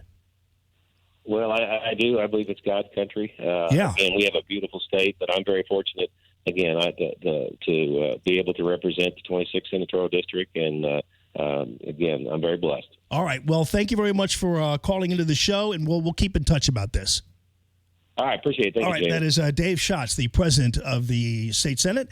844-855-1380. The call, Tammy.com, real estate listener line. Your phone calls are welcome. Let me know what you think about all of that. Whether or not it's even on your radar. And we'll double back on, you got to see the crying news anchor. CNN, he cried about Donald Trump's tweet. We'll follow up on all that, plus your phone calls again, 844-855-1380. The call, Tammy.com, real estate listener line. KXFN, St. Louis, K287BY, St. Louis. This hour from townhall.com. I'm Rich Thomason. Took less than 1 minute for police to confront the gunman who opened fire last evening at a popular garlic festival in Gilroy, California. Police killed the gunman, but not before he killed 3 people and wounded more than a dozen others. Festival worker Kayla Riccardi telling KTVU television it all happened so fast. The first time I thought it was fireworks, and the second time someone from Ariat said, "Get down, active shooter," and I saw my peers go down, and we all started running. Police Chief Scott Smithy says gunmen breached a security fence to get onto the festival grounds. It appears as if though they had come into the festival via the creek, which borders a parking area, and they used some sort of a tool to cut through the fence to be able to gain access through the secure fence line, and that's how they got into the festival area itself. Smithy using the word they because some people reported seeing a second suspect, and police are following up on that. National Intelligence Director Dan Coates calling it quits. He's among the last of the foreign policy veterans brought in just after President Trump's election victory. The group included Jim Mattis and H.R. McMaster, whom the president initially praised before tiring of them. Coates, too, often seemed out of step with the president, publicly contradicting him on Russia, North Korea, and other issues. The president says he's nominating Congressman John Ratcliffe to be the national intelligence chief and will soon name an acting director. That's correspondent Sagar Meghani reporting. Coates to leave his post on August 15th. On Wall Street this morning, stock futures pointing to a higher open in about a half hour. Right now, Dow futures up 16 points. S&P futures better by 1. NASDAQ futures 7 points higher. More on these stories at townhall.com. Stuck in traffic? We've got the answer on 1380 and 105.3. The Answer. It's looking a whole lot more like a rush hour out there. A big delay now on 270 northbound. Tesson Ferry to Manchester backed up. Westbound tight, 367 to West Flores, and 55 westbound slows at Route 3. 6440 eastbound, Boone's Crossing to Timberlake Manor heavy, and then 170 to Big Bend. No delays yet westbound. 70 eastbound, Mid-Rivers Mall Drive to 370 is slow. And we still have a really big delay on 44 eastbound between 141 and 270. through that ongoing road work that's continuing until the end of the year. That's traffic. I'm Bonnie Green. On 1380 and 105.3 The Answer, online at theanswerstl.com.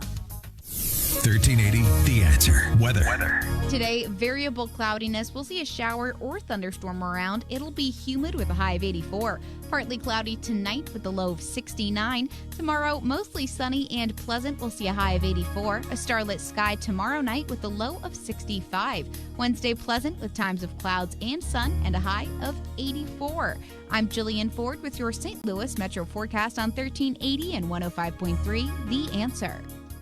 All right, folks, Darren and the crew, it's an all call for you to go ahead and pull the trigger on your Rhino Shield project because, folks, I'm telling you what, this is absolutely beautiful. So many people are taking us up on the 20% offer, and I really appreciate all of you calling 877-25-RHINO or going to 877-25rhino.com. And if you're still trying to get a picture of what it looks like, of what the Rhino Shield ceramic coating does in fact look like, all you have to do is go to the web and you will see all kinds of pictures that Darren has put up there of all kinds of different uses of the Rhino Shield product. And I will tell you, when I was driving, for instance, to Indiana for the weekend, and I was going through some rural areas. So I saw a lot of the Rhino Shield product on some of these homes. They're clearly vacation homes, that kind of thing, and they were covering exposed brick or they were covering whatever it happened to be, but they looked really good. And you could do all kinds of different colors. It's deflecting 90% of the UV rays. So as far as an insulation, as far as saving you on your heating and cooling bills, yeah, it's an amazing product. And it's 3 coatings. It's just a great look for your home, for your business, for that vacation home. It's not only a great look, but it's also a great savings to you in terms of maintenance. You're never going to have to paint again. You're never going to have to worry about water. For instance, it's 100% waterproof. Darren likes to carry around a little paper box that he fills with water that essentially people are like, well, that's a paper box. It's what it's going to have. And it's covered with the ceramic coating, and not one little ounce of water breaks through. So just letting you know that. And right now, 20% off for you Allman in the Morning listeners. 20% off. It's a great deal, and I would do it while the getting is good. 877-25-RHINO or 877-25rhino.com. Right now, there's a child living in extreme poverty with no future and no hope. But you can bring hope when you become a Compassion International sponsor. Just text the word child to 83393 and sponsor a child right now.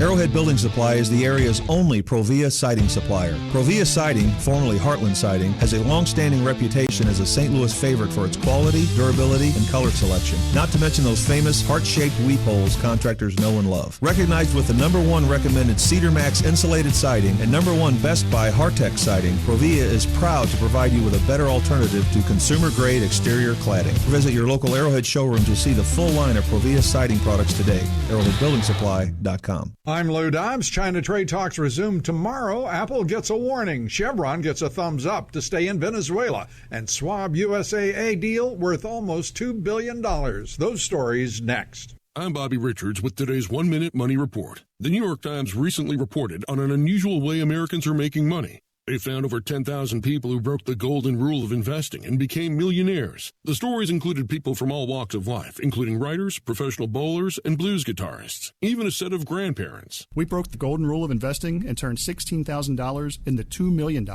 And here's one person who agrees with what they're doing, Warren Buffett. He says blindly following Wall Street's golden rule is just protection against ignorance. And Alexander Green, perhaps the top stock picker in America, told his 140,000 followers that if they break this rule, they can retire on just one investment. His video immediately went viral. You can view it for yourself at onestockretirement.com and decide if you should break the golden rule too. Again, that's onestockretirement.com. If your retirement isn't what you want it to be, go see what 10,000 people have already used to become millionaires. Treasury Secretary Mnuchin and Trade Representative Lighthizer are in Shanghai to resume trade talks with China. Not up for discussion will be relief from the 25% tariffs for Apple on its Chinese-made parts for Mac Pro computers. President Trump says no waivers for Apple. If Apple wants to avoid tariffs, the president says they should make their computers in the United States. In a surprise move, the Trump administration given permission for Chevron to continue operating in Venezuela until at least October. Chevron is allowed to keep tapping the world's largest crude oil reserves despite U.S. sanctions against the government of Venezuela. Discount broker Charles Schwab finalizing a $1.8 billion deal to buy USAA's investment business with over 1 million accounts. Please join me for Lou Dobbs tonight, 7 o'clock and 10 Eastern on the Fox Business Network. This is the Lou Dobbs Financial Report. Mayhem is everywhere. I'm the sun, and I'm confused. On most days, you're all, oh, I love the sun, it's the best. But when you're driving, you're like, wah, the sun's in my eyes. What do you want from me? I shine when I shine. Like right now, you're driving around a curve in the highway, I hit you square in the face and you don't see the car in front of you stop short. And if you've got cut rate insurance, well, that's not too bright. So get Allstate, where agents help keep you protected from mayhem. Like me. Are you in good hands? This is Matthew Mitchell of the Matthew Mitchell Allstate Agency. Put the power of Allstate to work for you as America's largest and strongest insurance company. You can email me at matthewmitchell@allstate.com, or you can call my agents at 855-QUOTE-ME. Folks, there is safety in numbers. Again, the number to call is 855-QUOTE-ME. Right now, there's a child living in extreme poverty with no future and no hope. But you can bring hope when you become a Compassion International sponsor. Just text the word child to 83393 and sponsor a child right now. Common Sense Radio with Allman in the morning on 1380 and 105.3. The Answer. Give me land, lots of land, and the starry skies above. Don't fence me in. Let me ride through the wide open country that I love. Don't fence me in. Let me be by myself in the evening breeze. I had to laugh. I don't know about you, Phil, but I had to laugh when Senator Schatz, who's a good guy, you know, was talking about some of the complaints he's getting from people about the riffraff that come into the convenience stores to play those machines or whatever. Don't want them just sitting around. And it's like, I mean, come on. You're a convenience store, not a, Four Seasons. What do you you come in, your owner put them in there. If you have a beef with that, then whatever. But it's funny. We'd rather have the riffraff in the casinos. Send them to their casino plantation. We don't want them in here sitting down. Yeah, it's funny.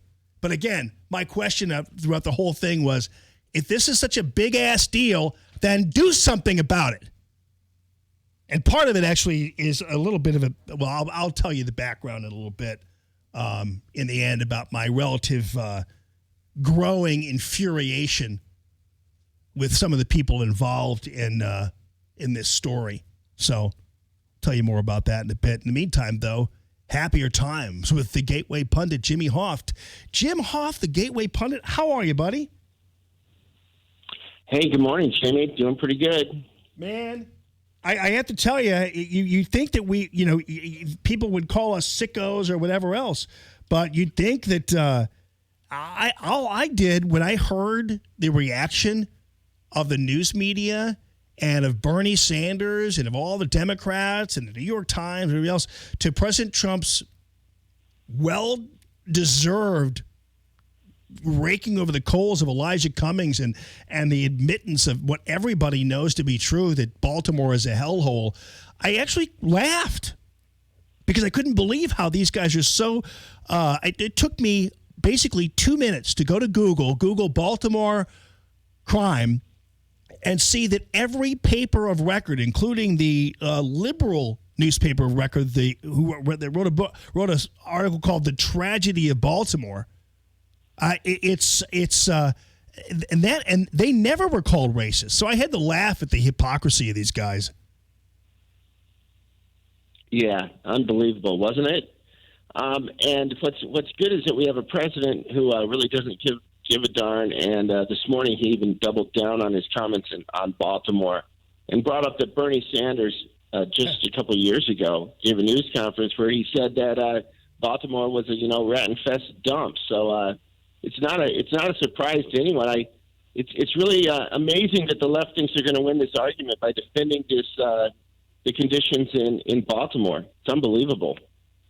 Yeah, and I have to tell you, and we'll get to this in a second, because when no human being Chris Wallace would here want to live there. Is he saying people that live in Baltimore are not human beings? I mean, come on. Is that the conclusion that he drew, that no human being... Listen. I mean, no human being would want to live there. Is he saying people that live in Baltimore are not human beings? I mean, come on. I mean, did this guy take one college course in deduction? For crying out loud. But that's what we got from Fox News. Imagine what it was like at MSNBC. You there? I must have lost him. Is Jimmy there? Yeah, go ahead. I'm sorry, man. You were out. Oh, okay. Sorry about that. Anyway, Chris Wallace. It's almost unbearable to listen to that guy anymore. You can see these never Trumpers a mile away, Jamie. And Chris Wallace is one, and I don't think I've watched Fox News Sunday in about a year or two, because I just can't stand this deep-seated hatred of Trump that you see oozing out of some of these guys, even when they try to hide it.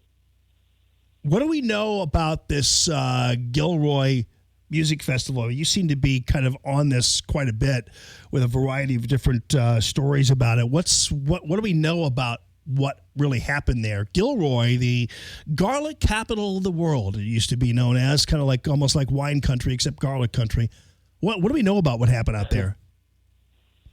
Well, we know that this guy cut through the security fence, some wired fence, started shooting. One of the band, there's a video now of the stage where the guy was shooting from near the stage, and one of the band members said, he screamed at the guy, "What are you doing?" And the guy said, and the shooter said, "I'm really angry." The shooter got off several shots. He killed 3 people, including a little 6-year-old boy at a bounce house, and then he was shot dead by police. What's tragic, Jamie, is this is another one of those gun-free zones where you tend to see some of these mass shootings. So a tragic situation at a festival that sounds like a great time. I don't know about you, but I like my Italian garlic sauce and all that. Actually, yeah, it was actually at the Gilroy Garlic Festival. I mean, my goodness gracious. And so I guess ultimately, if the shooter somehow has any kinds of, I'm sure they're already poring over his Twitter account and trying to find out what radio he listens to or what blogs he goes to. And if it turns out that it's anything but what they don't want to be, we won't hear about it. You also had this really great update that this is unbelievable. So Brennan, the evil traitor, CIA Director Brennan, was in Europe at the exact time this so-called secret society met in England with Strzok, Page, and a McCain associate. So these guys were all in England? Yeah, this is really interesting. My twin brother, Joe, who's in Asia, as you know, he has some great sources for this information. And yesterday he posted a story that Director Brennan, the CIA director at the time, visited Europe in November 2016 after the U.S. presidential election. And it's just very curious that he would take this trip right after the election, because what we're starting to hear, Jamie, is that several of our allies in Europe, including England, Italy, we're hearing Australia, may have been involved in this hoax and in this setup of the Trump campaign. And so this morning, then, Joe added to this update that was exclusive, and that is that Brennan just happened to be there at the same time that Strzok and his lover Page and John McCain's advisor, this Kramer guy, were all at some secret society meeting in England at the same time. So it makes us wonder, was he there during that time? Wow. I mean, and so Strzok and Page, I didn't even know that Strzok and Page were overseas. And Yeah, and this is right after the election. This is right after they had set up Trump. We already know that they'd been spying on Trump. They admitted that they started spying on Trump in the summer of 2016. Most experts believe it was way before then, in fact, back in 2015. So what we're starting to see now is some of the background information on how this all started, this hoax, against Trump. And what we're starting to see is that, of course, this was all manufactured by the Obama regime, something unprecedented that we know of. We've never heard of this happening before in U.S. history. But Obama's government was spying on the Trump campaign, and we're doing it for several months before the election and then after the election and well into 2017 when President Trump was in office. Another interesting fact that came out yesterday, George Papadopoulos, who was the first guy charged, this low-level volunteer for Trump, he's now saying that the person who gave him this suspect who gave him $10,000 and they were trying to set him up as he came back in the country with this large amount of money, he says this guy is a CIA asset also, and he believes maybe that this money that he saved and has over in Greece is marked bills, and so it's getting really interesting now, Jamie, and hopefully we'll see some justice here. Yeah, we're hoping that Mr. Barr and the crew. Are we still looking for the IG report, or when is that coming? Do we know? They pushed it back. They pushed it back because they had some people who already testified came back and retestified and updated their testimonies. I think after they saw that the tide was starting to turn, so that they pushed back the release of this till I think it looks like August now. Anyway, that should be interesting. And then this Durham has already interviewed a lot of players in this attack on Trump, and he's also working on a separate investigation that should be coming out at some point. All right, and in another piece of news you have, and that is the Pepe the Frog meme. And this is really weird how the Senate, led by the usual suspects, and it's Mazie Hirono and Dick Durbin, and on the House side it's Jerry Nadler and Hank Johnson and Martha Roby and Ted Lieu, of course. They all want to make it easier, make it so that ultimately what might happen is if you share the Pepe the Frog meme for whatever reason, you're violating a copyright law and you could be fined $15,000. How does this work? How does this work? Yeah, this is just insane. Of course, it's our Republicans who push this through in a Senate committee. And what it means is if, say, you put up a picture on your Facebook page or send it to friends in an email and they find that you used one of their photos that they own, they can just immediately fine you this amount of money. It's ridiculous because how many times have we used, Jamie, you or I or anyone who's been on the internet, used an image, you find out later somebody else owns it, you take it down right away, you apologize, no harm, you didn't intend any harm to the person. Now these people, if this law goes through, this is very serious, you can get sued. So, online publishers like myself at Gateway Pundit, and of course any publisher, then is at a huge amount of risk because I put up 90,000 posts in the past 10, 15 years, and we always try to put up images that are fair use, or we also belong to Getty Images. We can use their images. You can use other images. But every once in a while, you put up a photo that somebody's upset about, so you take it down. Now we can get sued. Anyone can get sued. If you have a Facebook page or anything like that, you can get sued. It's a ridiculous legislation that they're trying to push through. And I hope it fails. I hope people start talking about it. Yeah, so but it's the Republicans who are pushing it. Wow. So what is the purpose behind it, though? It's like, for instance, like the Pepe the Frog thing. Would someone actually, if you used Pepe the Frog in a Twitter meme or something, would they actually want to sue you? I mean, or take $15,000 from you?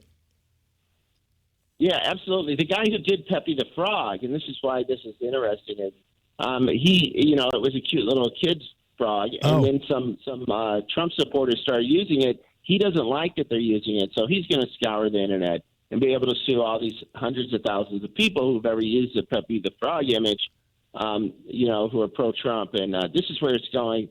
It's ridiculous. It's again, the end of free speech, and these Republicans are playing right into it. Yeah, well, and especially if you use a picture, I was about to say, if you use a picture of that you use of Ocasio-Cortez looking stupid somehow, and that's they're trying to keep you from doing that too, I'm sure. But yeah, that's interesting. Oh, absolutely. So now it's that's curious about that, because in the end, with even the Peppy the Frog thing, I know that it's possible. They're like, well, no one's going to really monitor this, but believe me, like for instance, I'm only going to make a veiled reference to this, but there's a thing out there that a wrestling guy used to say, and it includes the word. Well, I better not even say it, but it's do. It's a 6-word thing, and I guarantee, and every time someone plays it, he's got people, everywhere in the country who flag it, and radio stations get fined. Even if I were to use the same voice and use the same words, my station would get fined. It's incredible. So it's because I guarantee you they've got goons everywhere around the globe.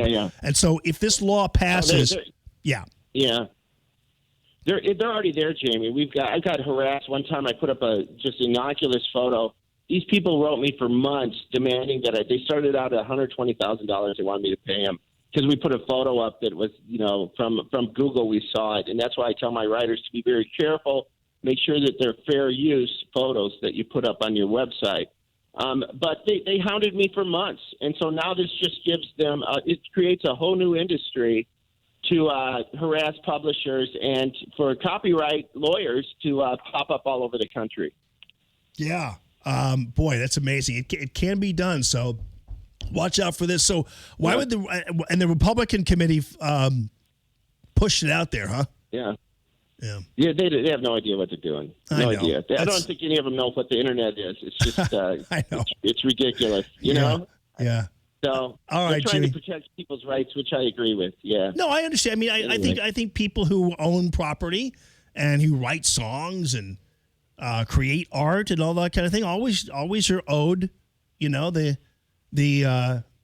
payment or whatever for their work, and I get all that. But this is clearly designed for another reason. So thank you, Jimmy. GatewayPundit.com. As always, have a great rest of your week, buddy. Thanks, Jamie. All right, it's the GatewayPundit.com. Jimmy Hoft, 844-855-1380. It's the CallTammy.com real estate listener line. More Allman in the Morning coming up on 1380 and 105.3. The Answer. Stuck in traffic? We've got the answer on 1380 and 105.3. The Answer. An accident causing big problems now on 70 westbound. Your stop and go from Jennings Station to before 170. 2 right lanes blocked with that crash. We can see it from the jam cam at 170. We've got reports of an accident Riverview Boulevard north of Scranton Avenue. 270 northbound still tight. Gravois to Manchester. Westbound Kingbridge split to the 44 westbound ramp. 6440 eastbound Boone's Crossing to Timberlake Manors heavy. Westbound Hampton to Laclede Station, you'll see some delays there. And 70 eastbound Zumbell to St. Charles Rock Road, backed up too. That's traffic. I'm Bonnie Green. On 1380 and 105.3, The Answer, online at theanswerstl.com. Folks, I have to tell you, talked to Michael over the past week or so, even kind of back and forth, even from the hospital and beyond. And Michael is a great friend of mine, a great guy. And he says, "Hey, man, you let everybody know that I'm ready to rock. I know summertime is a time for people to kind of take a break from some of these things, but let them know that I'm ready to go. And I've got a summer sale going with access to all kinds of really great, beautiful, luxurious window treatments that no one else is going to have in their possession. Even the highfalutin guys aren't able to actually get the ball rolling. I mean, these guys, to the degree that Michael will be able to do in terms of price, in terms of quality, in terms of workmanship. I mean, you name it, you got it. It's really amazing what he is able to do and how he's able to do it for you. And so he's got the Norman shutters, he's got the side panels, he's got the fabrics, he's got everything you could possibly need. He's 7 days a week, people. He can transform the look of your home with just one kind of glance at it. And if you need an interior designer, he's already there. So you don't have to pay somebody extra. It's a built-in interior design. 7 days a week, he's available to you. He's coming to your doorstep with his mobile design unit. There's no way that you can get as much value as you can working with Michael Proctor. Proctor is the be-all, end-all when it comes to value, luxury, beauty, a great eye design and convenience when it comes to all of your window treatments. So I encourage you to give him a shout at proctordrapery.com. That's proctordrapery.com. He has all kinds of examples up there on the website for you. So get a hold of him. My good friend Michael Proctor. Make your home great again. Make your windows great again with Proctor Drapery. Proctor spelled like doctor, proctordrapery.com. Stuck in an expensive timeshare contract and feel like there's no way out? I'm Chuck McDowell, CEO of Wesley Financial Group. I've helped thousands of people get rid of their timeshares. I didn't realize what I was getting into. The whole thing was just a scam. I finally found information on Chuck, and he agreed to meet us. It was just a wonderful experience because he knows that business inside out, and he actually wanted to solve our problem. I fought the largest timeshare company in federal court, and yes, I won. Whether you owe $10,000 to $250,000 on your timeshare, we can help cancel your mortgage. When you're approved as a client, we'll get you out of your timeshare, eliminate your payments, and get them off of your back permanently. And we proudly hold an A+ rating with the Better Business Bureau. Call Wesley Financial Group now for your free consultation at 1-800-462-3333. That's 1-800-462-3333. 800-462-3333. Right now, there are young people across the world facing a tough choice. Continue their dream of education or drop out to help their family put food on the table. You can help change their future in a single moment. See how far your support can go at unbound.org. With SRN News, I'm Rich Thomason in Washington. It took less than 1 minute for police to confront the gunman who opened fire last evening at a popular garlic festival in Gilroy, California. Police did kill the gunman, but not before he killed 3 people and wounded more than a dozen others. And police say there may have been a second suspect involved in some fashion. They're now checking into that. National Intelligence Director Dan Coats calling it quits. He will leave his post next month. President Trump will nominate Texas Republican Congressman John Ratcliffe to succeed Coats, who will leave his post August 15th. And the president firing back at Democrats who have accused him of racism. Mr. Trump writing on Twitter, the Dems always play the race card when they are unable to win with facts. Wall Street, the Dow is open 3 points higher, the S&P down 1 point. More details at srnnews.com. Stuck in traffic? We've got the answer on 1380 and 105.3. The Answer. An accident causing big problems now on 70 westbound. Your stop and go from Jennings Station to before 170. 2 right lanes blocked with that crash. We can see it from the jam cam at 170. We've got reports of an accident Riverview Boulevard north of Scranton Avenue. 270 northbound still tight. Gravois to Manchester. Westbound Kingbridge split to the 44 westbound ramp. 6440 eastbound Boone's Crossing to Timberlake Manors heavy.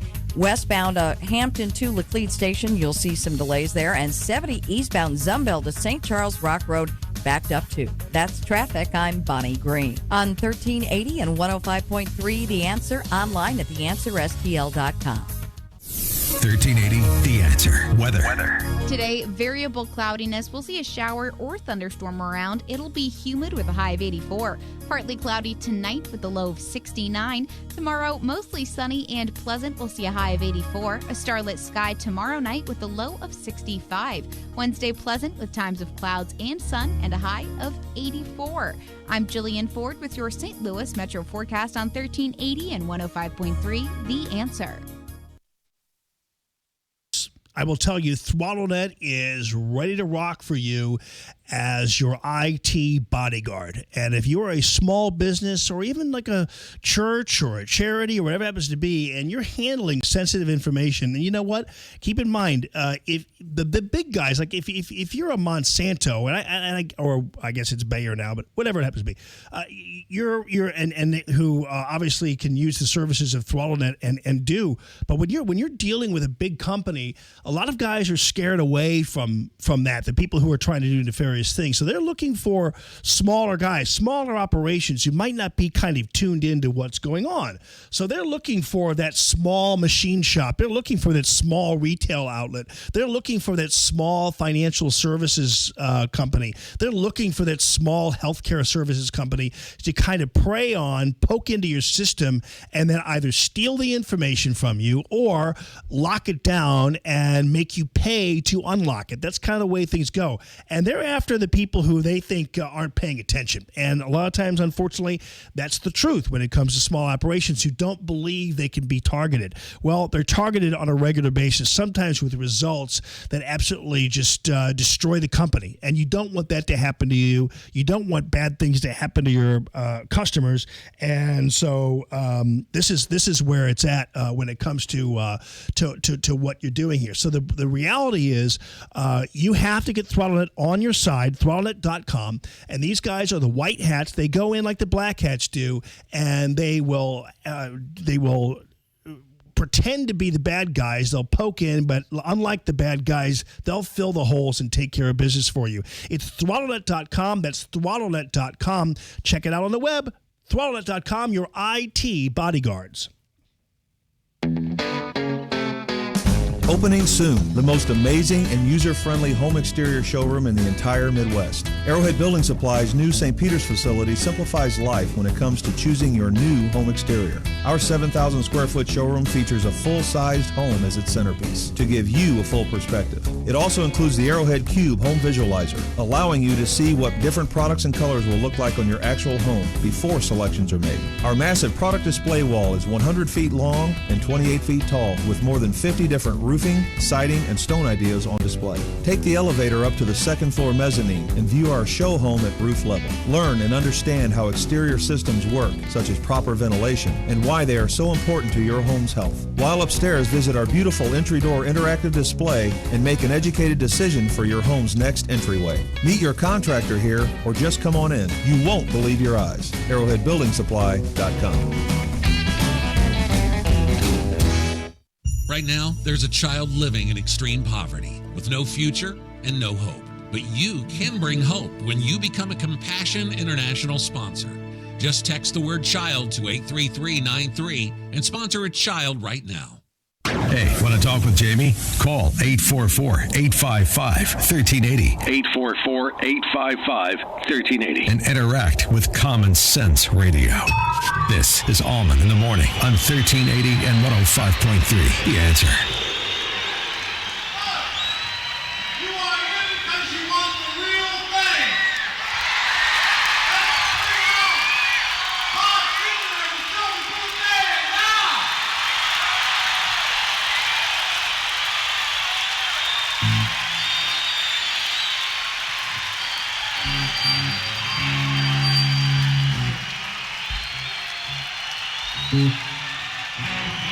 Hey, Detroit! Yeah!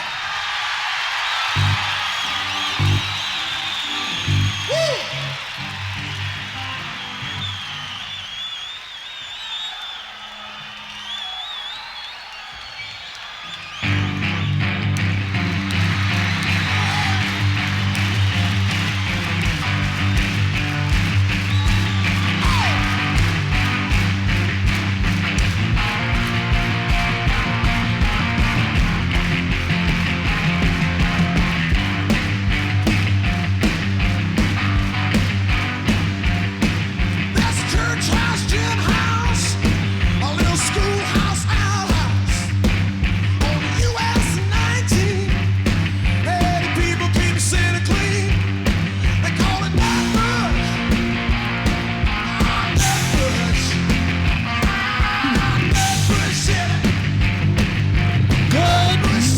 everybody. Happy Monday to all of you.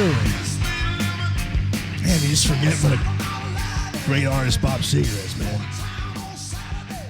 His voice sounds just like that now, by the way. Same as it did in like 1977.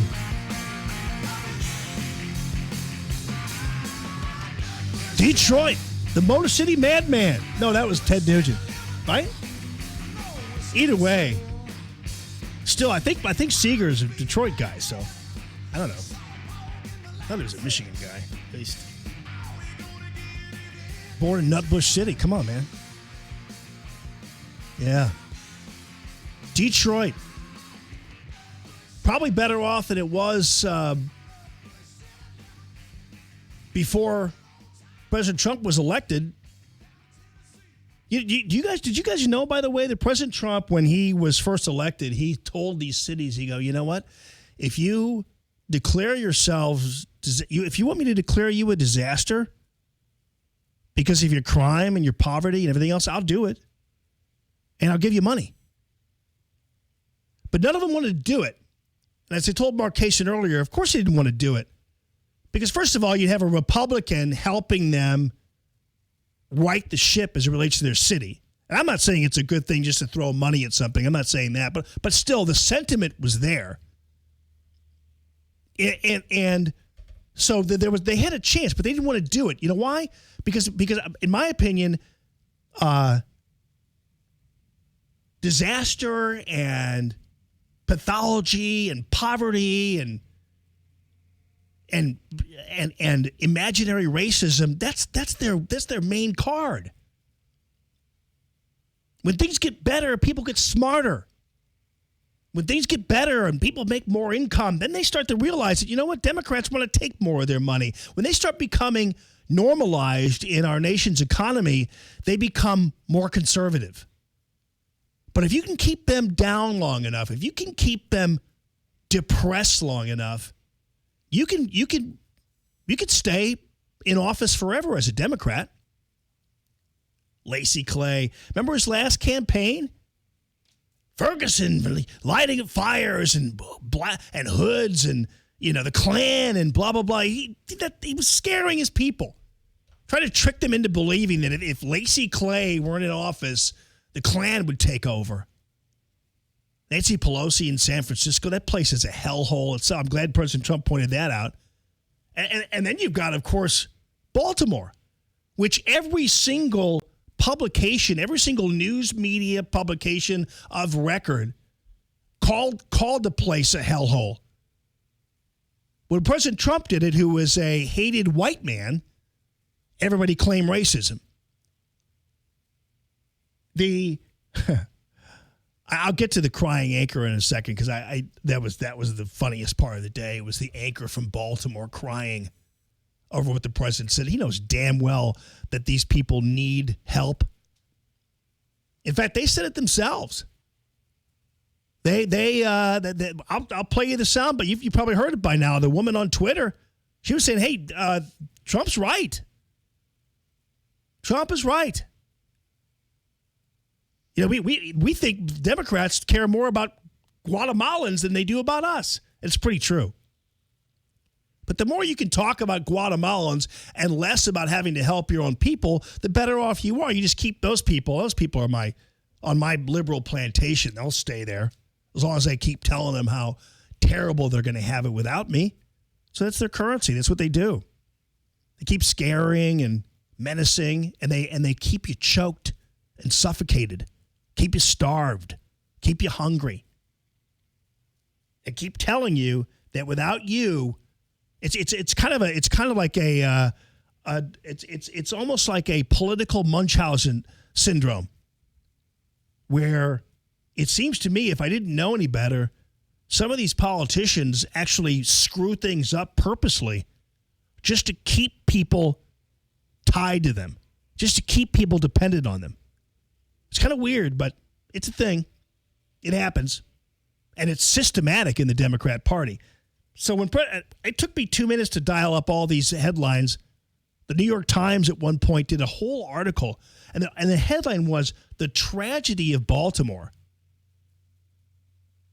Now, normally tragedy is a conclusive term. I mean, when there is a tragedy, it has happened, it's over, it's done, it's finished, it's sad, it's gone, it's done.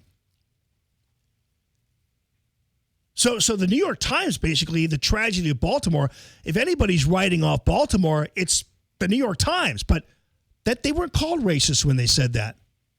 The tragedy of Baltimore. Wow. Not even President Trump said that. President Trump said, hey, maybe if you all stop running your fat mouths about fake news, you could go back and to your districts and maybe take care of the people who are really suffering, who are really having problems. But nonetheless, they don't do that because they all claim it's racist for you to call out what is plainly the obvious. Another publication I found said, police, they can't even control crime there. So, anyway, they're keeping all the. Have you seen, by the way, one? I haven't seen it yet, and I'll keep looking. I noticed that the news media, once President Trump said that, didn't scramble to go and interview people in Baltimore. Unless I missed it. Did I miss that? They didn't go out to see people on the streets. Did they, Phil? No. Yeah.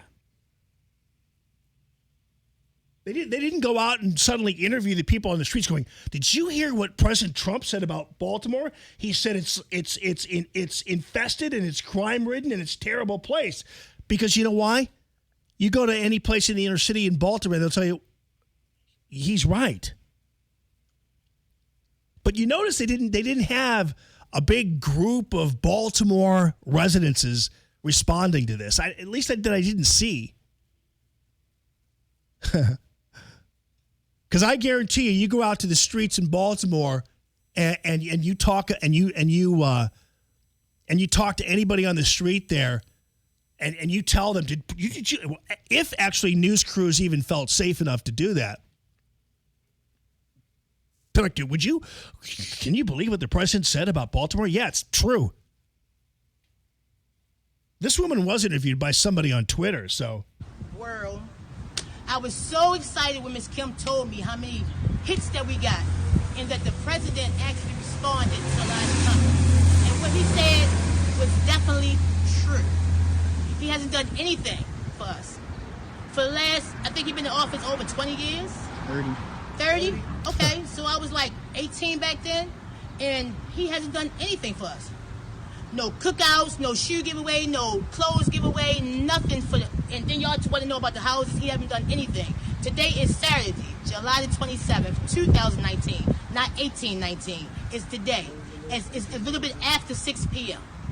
And like I said, I'm so excited. I'm so impressed with Ms. Kim because she's helping us. And she's the only one. Y'all need to put her in office. Y'all need to give her his job. For real. And I'm just not saying that. It's true. Okay. The house, as far as the house and everything, like I said, he has never done anything for not even one person that I know of. I never heard anybody say anything about him. And people want to talk about Donald Trump this, Donald Trump that. Why is this man over there taking care of people at the border? We hungry. We need a place to stay. We feel like we're in a concentration camp. And it's just sad. He worried more about them than his own people. Yeah. And that's the thing you have to remember most about the real story is that that's how real people in inner cities feel. But Elijah Cummings and the rest of his gang, they like to keep these people quiet. They're only useful around election time. And that's if Elijah Cummings ever actually even sees them. So they like to keep them quiet, and Elijah Cummings reserves his most being overrun by criminals, his most voracious criticism. His loudest voice is him screaming and barking and bellowing at a border agent or a border guy. If Elijah Cummings got half as angry and he and had half his vein popping angry as he gets there in his ugly suit, screaming from his perch there in the committee room about Guatemalan kids in a made up state of in their own feces, which is factually incorrect. If he got as angry about that as he does about what happened in Baltimore, there might be some things changing. Funniest thing was the mayor. The mayor, who, by the way, is the mayor because the other mayor was run out on corruption charges. The mayor, how dare you criticize this emerald jewel of a city? It's like, come on, man. Nobody believes that, not even you. Not even Bernie Sanders. Not even any publication. To my point about the imaginary racism that has to be created. So if it's not created by politicians, it's created by these TV shows like Claws. TNT's Claws. Have you heard about Claws? Oh, you have? Is it a good show? Or okay.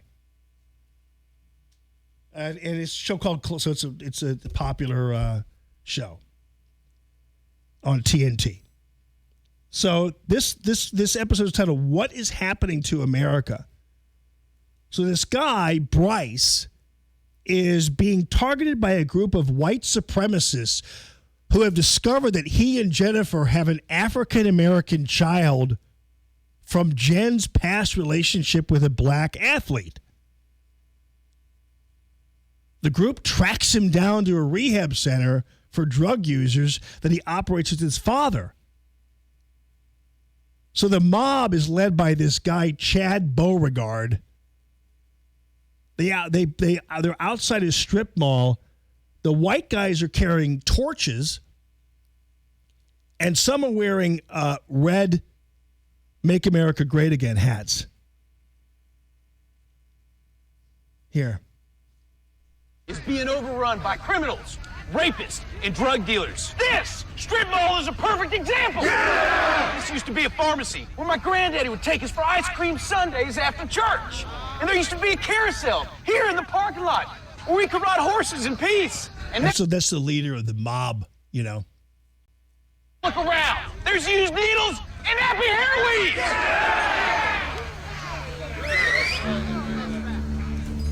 I can't actually tell.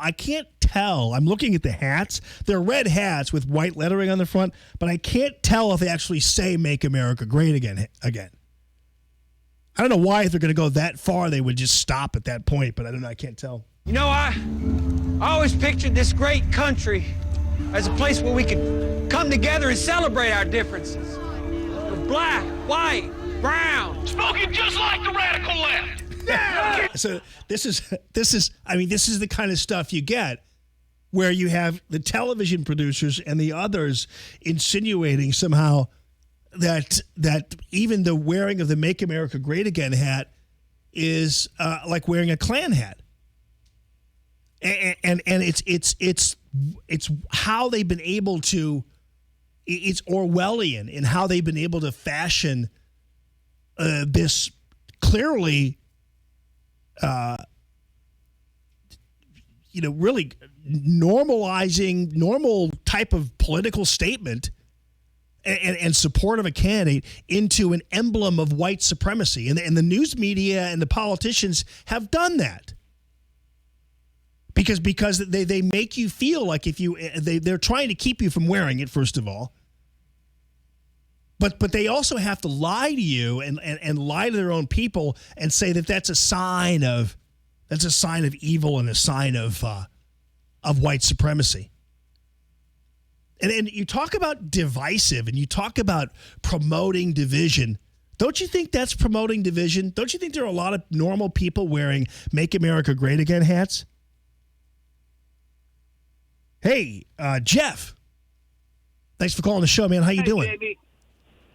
Hey, Jamie, I'm glad you're back on the air, man. I talked to you over the years on the old channel. Yeah. And, remember, I'm a police officer, and just like you, Jamie, I've been watching the news and reading the papers my whole life, but I think I've seen the stupidest thing I've ever seen in the media this week. I was watching Donnybrook this Thursday, and the Donnybrook panel said that St. Louis cops need to start pulling over more cars, and there's just too many cars without license plates, and with some of the horrific incidents in the city lately, it's time for a crackdown. And when Ray said that, I almost fell on my chair laughing. You know, hey, fellow officers out there, Ray's got your back. You know, go out there and hit it hard, and when this goes south, or you get sued, or criminally charged with something, or harassed, or whatever, Ray Hartman's got your back, guys. Just remember that. Ray says it's okay now. After years of saying cops are harassing people, Ray Hartman right now says it's time to, go out there and do some proactive police work. I was wondering to get your opinion on that. So Ray Hartman suggested that cops start pulling over people with expired plates or what? Tags? Yeah, basically, it came up that, maybe it's time for a crackdown with people who have expired tags. Evidently, there's a lot of this going on in the city. I would never would have known, but evidently a lot of people in the city don't have proper plates and all that. Yeah. And they suggested with the recent crimes and all that, maybe it's time for a crackdown in certain neighborhoods. And then a caller from the Central West End said, on Donnybrook your turn, hey, there's a lot of traffic violations and nobody's stopping them. And they, Ray chimed in, hey, you know what, it's time to stop them.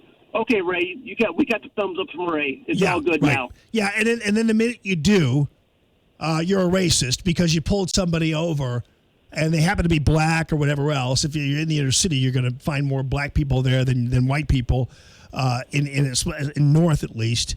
And so you pull them over. You guys, come on, man. You guys, every time you pull somebody over, you don't know whether or not your career is going to survive or not.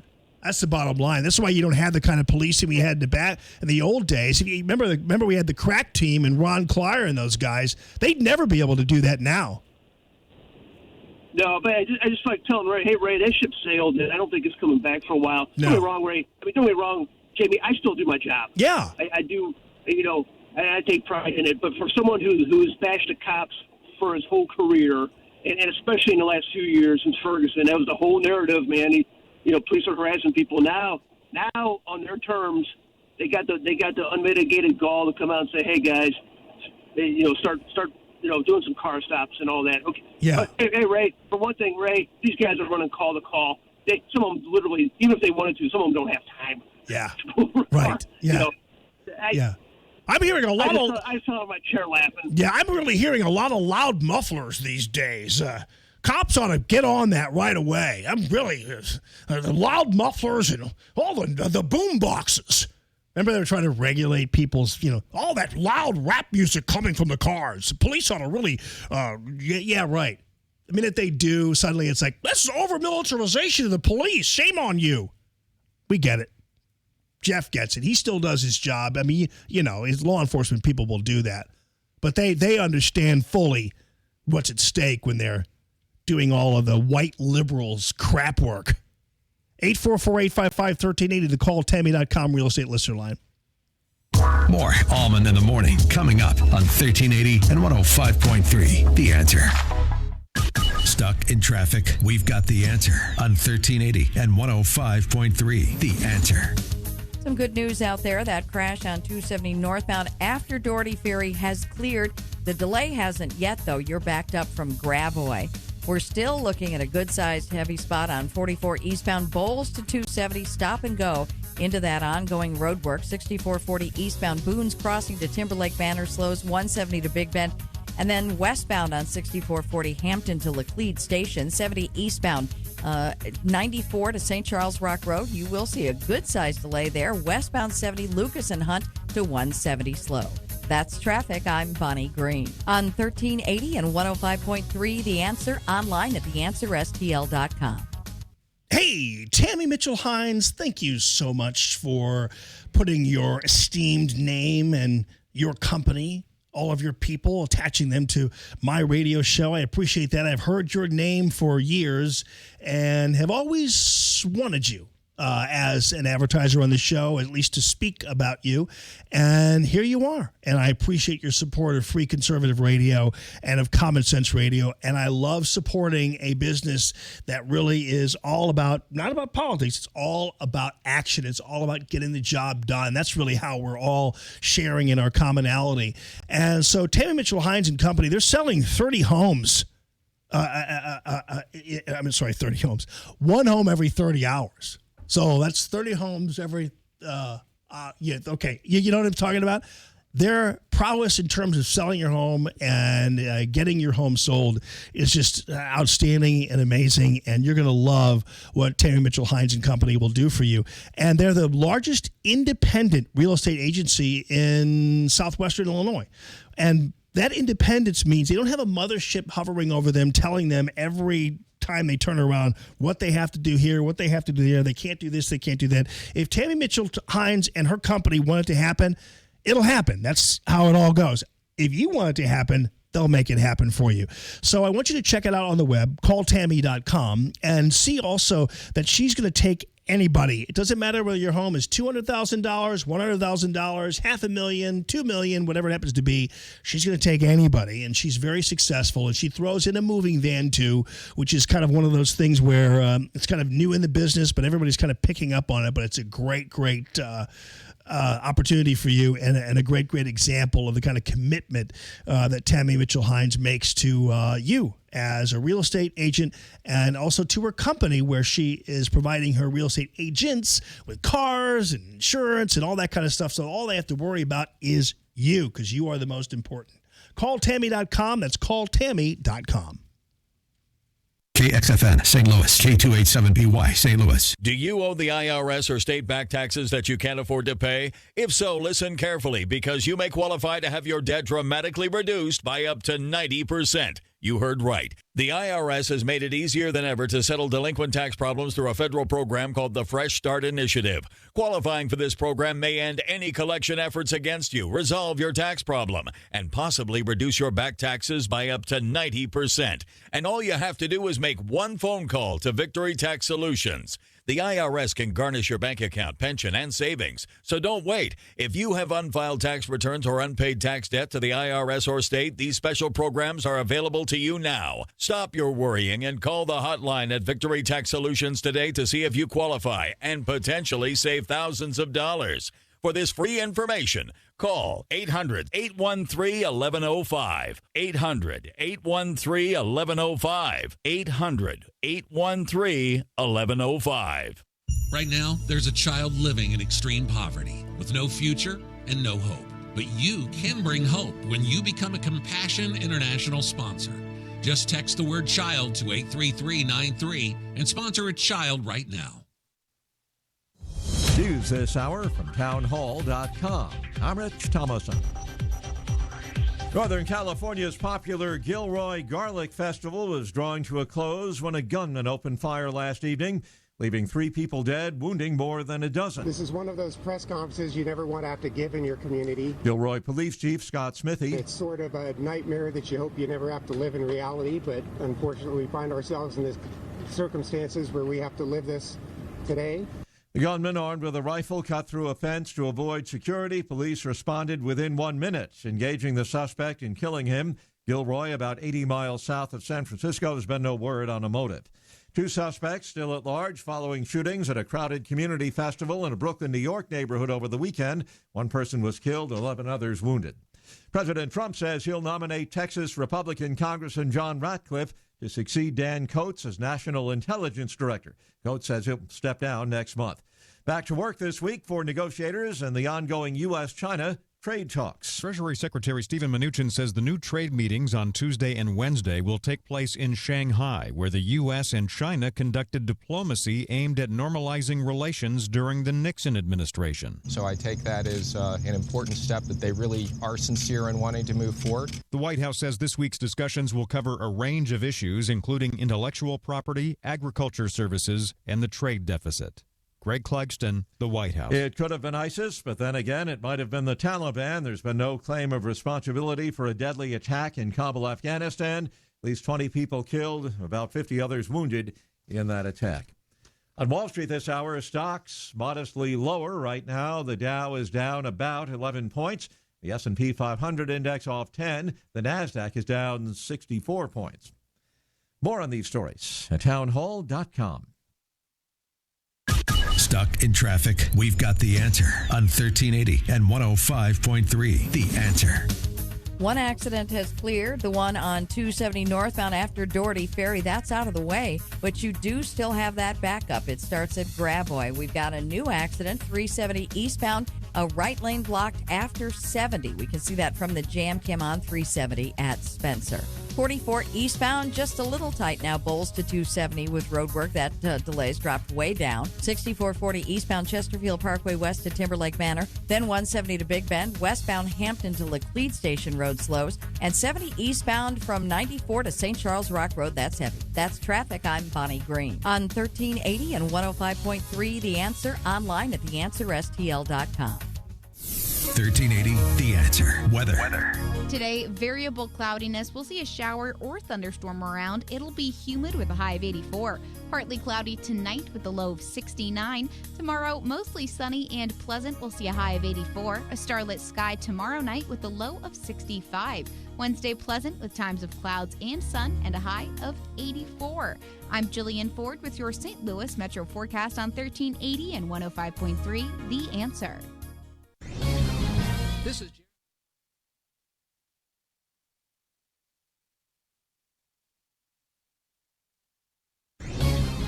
This is Jerry Boyer of Town Hall Finance for townhall.com. With economic commentator Steve Moore out of the running for Fed, President Trump has turned to another option, announcing his intent to appoint economist Judy Shelton.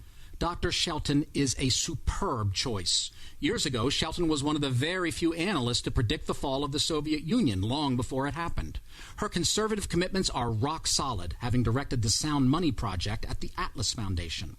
Just last year, she was successful in getting Senate confirmation as the U.S. Director of the European Bank for Reconstruction and Development, so she's already been thoroughly vetted and would likely prevail in the confirmation process. The stakes for the global economy have never been higher. We need a new voice at the Fed who can be a solid vote for the protection of monetary stability and who can handle herself at the table with the big boys. Judy Shelton will do well. She should be confirmed. I'm Jerry Boyer. Sponsored by ADF, Alliance Defending Freedom. All right, friend, let me tell you something about dentistry with TLC and what is so important for you and the rest of the gang to know. Dentistry doesn't have to be menacing to you. A root canal doesn't have to be menacing to you. A root canal can be pain-free and can take 15 minutes. Can you believe that? So all the people who used to use a root canal as kind of an analogy when you're going through tough times, that's now taken out of the ball game with Dr. Anna Smith and Dentistry with TLC. So you're going to love what she does, not only with the root canal, but implants are similarly pain-free and easy. 20 minutes. It's going to be fantastic for you there. And then also teeth straightening, the fastest teeth straightening program you're going to find in the land, fastest teeth whitening program you're going to find in the land. And also when it comes to getting you in and getting you out, Godfrey, Illinois, you're thinking, oh man, how far away is that? It's really not far away from anywhere you happen to be, 20 minutes maybe. And on top of that, she gets you in the day of, if you even call her at dentistry@tlc.com. It's a text number. You text her and say, hey, I got a problem. I need some help. She can get you in same day or at least in 2 days. If she doesn't, she throws $50 in the till and is able to help you out that way. But more importantly, she'll get you in and get things done for you right away. Sleep apnea. If you have a problem with that and you've been dealing with the bag over your head and all that kind of stuff and you're just kind of like had it with that, the oral appliance therapy is the way to go. So check it out on the web. It's dentistry.tlc.com. It's dentistry.tlc.com. Right now, there's a child living in extreme poverty with no future and no hope. But you can bring hope when you become a Compassion International sponsor. Just text the word child to 83393 and sponsor a child right now. This hour of Allman in the Morning is brought to you in part by Dr. Anna Smith, the #1 provider of oral sleep appliances in the United States. Learn more at cpapsucks.com. Common Sense Radio with Allman in the Morning on 1380 and 105.3. The Answer. Give me land, lots of land, and the starry skies above.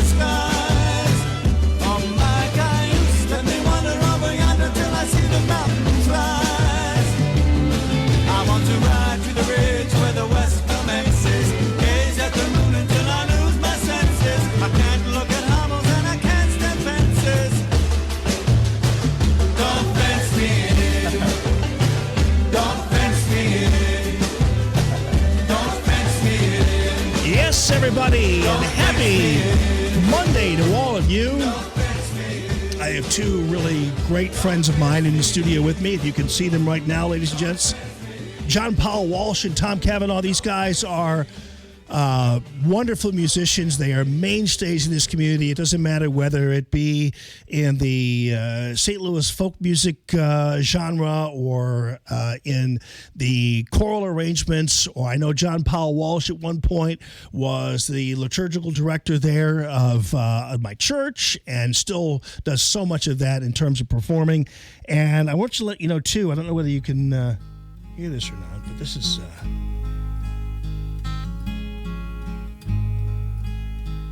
taste of what is coming in a couple of months here. You shall cross the barren desert, but you shall not die of thirst. You shall wander far in safety, though you do not know the way. You shall speak your words to foreign men, and they will understand. You shall see the face of God and live. Tom Cavanaugh, is this you? Be not afraid. And this is kind of an interesting thing that you played this, Janie, because this song, "Be Not Afraid," was actually in a movie. It was Dead Man Walking, and it was sung by Susan Sarandon. Oh, wow. And so she was playing Sister Jean Pray Jean, and who walked these people to the gas chamber at the time, I guess, or electric chair, and she would sing this song to them as they were going to their death. So this is one of the, and the other thing is, like, it's been done at presidential services for their when they've been put into office and things like that. Yeah. So. It's beautiful. This is what you will be hearing as the St. Louis Jesuits come home. One last concert where it all began at Powell Hall on the 29th at 3 o'clock in the afternoon. And this is an Ignatian Spirituality Project presentation. And so tell me about, first of all, the last concert where it all began. Tell me about the St. Louis Jesuits. Well, okay, first of all, it's going to be September 29th. What did I say? You just said the 29th. Oh, wow. That's okay. Yeah. But it's a prime day. Thanks for the clarification, friends. Yeah. So the St. Louis Jesuits, for the people who don't know, they've got St. Louis's name because these were all Jesuit scholastics studying to be Jesuit priests and Catholic priests. And they were all here at one time at St. Louis University back in the late 60s and very early 70s. And they all started writing music for, church services. And finally, one of them, John Foley, who was the oldest of the bunch and the kind of the pop of the whole thing, said, let's all get together, let's record these things before we all split up. And so they did. They recorded like 50 some odd songs in like a week. And they put this out as Neither Silver Nor Gold back in 1973. And then so many people wanted this album that a publisher came, said, we're going to publish this thing. We want you to do more albums. So they did another one called Earthen Vessels. And Earthen Vessels was like a million record seller. And it was the first Catholic liturgical album to do that. So they really, over the years, they've really had a big fan base in the Catholic community, but also it's kind of stretched out to other Christian denominations. Well, yeah, and big fan base. I mean, you had 600 seats available for this event? No, it's 2,600. 2660. Oh, 2660. Oh, you guys were telling me at the time before we had this is left. how rapidly it happened, and because we were going to get these guys on, and then we were going to be on Friday, and obviously I was laid up. So since that time, it's like, Ben, you guys have sold out. Right. Yeah, we did. It's taken off. All we had to do really was get the word out that these guys were going to be playing and singing, and this is kind of the original group. Now, my brother also was one of the original group, and he's on neither silver nor gold. But he decided to go in a different direction from the music direction, and so he left the group right after that album was pressed, and he went on and did something else. But these five are kind of the original five members. It's like Crosby, Stills, Nash and Young, reassembling. They're all individuals. They all write their songs individually. They don't write them together. Some of them have a continued career in doing this. Dan Schutte sells a lot of albums himself as just a solo artist. This is not just a Roman Catholic thing. These songs appear in Methodist hymnals, Baptist hymnals, Episcopalian hymnals, the Be Not Afraid. All these songs are appearing. It's kind of a cross-pollination with the various denominations, and they've been, key pieces. And they're all scriptural-based songs, which is part of their popularity. Not even just to Be Not Afraid. That's when you have an angel come in the New Testament. That's their message. Don't be afraid. And that's why you hear that song at funerals a lot. Yeah, absolutely. I'm trying to also lift up your hearts here. I'm trying to get that to play on my computer, but that's our big rock number. Oh, right. Okay. Well, eventually, if you leave it up, it'll eventually start, I'm assuming. So, but you guys, and Tom, you mentioned your late great brother. This has a certain emotional attachment to you as well. I mean, you've kind of grew up. He's your older brother, correct? He was yes. Okay. Yeah. So you kind of have you grew up with these guys. I literally did. I mean, I knew John Foley because he and my brother did music together back in the 60s. And then when this happened, I got to meet and to know these other guys. And the first time I heard them all together actually was at the baptism of my oldest son at the Easter Vigil in 1973. And they did a lot of their songs that became classics at this thing. It was just, and it blew me away. It was such a wonderful event. And then I haven't seen a lot of them for 45 years or so. And I saw one recently in January, and he said, Tom, Rock O'Connor would like to do one final concert and then just, everybody call it quits, not individually, but as a group. And he said he'd like to do it in St. Louis where it all started. And, but, he's not getting any support. So I said, tell him to give me a call. If he's interested, I'll do whatever it takes to make it happen. Yeah. And so he and I are co-producing this concert, and it's already, like I said, it's already sold out, and there are still people trying to get tickets. Yeah. It's not going to happen, unfortunately. But and how I got involved is I'm the grassroots lay advocate for the canonization of John Kavanaugh. Oh yeah, are you really? Yeah. Absolutely. I've been promoting it since I've been a little flower. Yeah. Yeah. How long was Father John a priest? Oh, well, again, about 40 years. Wow. He died about 7 years ago. Right. Yeah. Wow. So true? Yeah. Well. Everything to John. You've got to take everything. No. This is something I've been very serious about. We've been trying to get a biography of John off the ground too, because he's just an amazing influence, especially a timely influence on what's happening. Even now politically, he would have a lot to say. Yeah.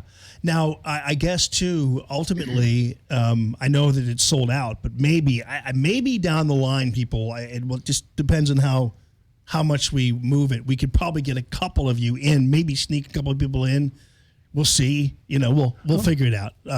But we'll let you know down the line on that. If you want to go, if you're getting a taste of what this beautiful music is like, and especially music steeped in this beautiful Christian vibe, how about tonight? And that's going to be where you're going to be sitting, John Paul Walsh, correct? Yes, tonight at the Basilica Cathedral of St. Louis, the young group Libra from England, London, England, is a group of boys. It's not a boys' choir. It's a boys' orchestra of voices, and they're doing a concert this evening at 8:00. There's still tickets available at the door. I think Jamie's going to be giving out some promotional tickets here. It's just amazing. It's not what you expect. They also come with a visual light show. So the last times they've been at the cathedral, they do a light show, even with all the mosaics and that sort of thing. It's just incredible. Wow. Incredible visual experience to begin with the cathedral, but with all these lights. Yes. It's amazing.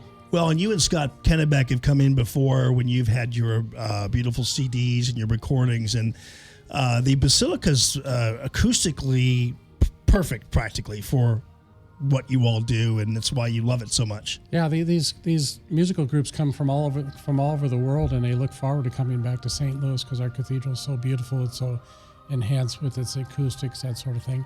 Scott's so inviting, knows how to present these things and stuff, but he's very excited about tonight. And they only toured during the summer, I believe. That's why we have an unusual concert at the end of July, that sort of thing. Right. So are some of the are these kids? They're kids, right? Young. Yeah, between 7 and 16. Wow. And so are some of them from St. Louis, or are they? No, they're all from London. They're all from London. Yeah. Wow. Yeah. That's amazing. Yeah, they're amazing talents, and they do a lot of traditional music, but they also do some kind of newer new age things too. That's pretty cool. Yeah. And so and is it Libera or how? Libera. What is that? Where does that come from? Freedom, I believe. Oh, okay, yeah. Sounds good to me. Yeah. I like the whole idea. And this is right there on Lindell at the Cathedral Basilica at 8:00. And so if you all want to go, what we'll do is we'll take your name. I'll send them to John, and then you'll have a list available to you. They'll have a list available to them when you walk up, and they'll get you in that way. And you can check it out right there at 844-855-1380, 844-855-1380. The calltammy.com real estate listener line. But to the first 10 callers, we'll give each a pair. Is that okay? Sure. You get 20 people in there? Oh, yeah, absolutely. All of the morning listeners who want to hear this. This is... Is that okay, Scott? If you're listening? Yeah, that's fine. Yeah, Scott was... I had never got a chance to see Scott cantor. I've seen him perform and everything else, but he was the cantor at it's much the same as the Star Spangled Banner at the Blues game. Yeah, it kind of is. It really is. It's a talent, and he was the cantor at Aiden's confirmation. So at the confirmation there at the Basilica, and it was great to see this star in action. All right, we're going to take a break here. Come back. The calltammy.com real estate listener lines open 844-855-1380. If you want a pair of tickets to see, and the phone lines are already going crazy, to see Libera at the St. Louis Cathedral Concerts presents. It's going to be fantastic. 8:00 tonight, and it's going to be absolutely beautiful and something I'm sure you've never experienced before at a beautiful venue there. So Tom Cavanaugh, John Paul Walsh, hang out for just a second. We'll come back. It's Common Sense Radio. Live from the Arrowhead Building Supply Studio, this is Allman in the Morning on 1380 and 105.3. The Answer.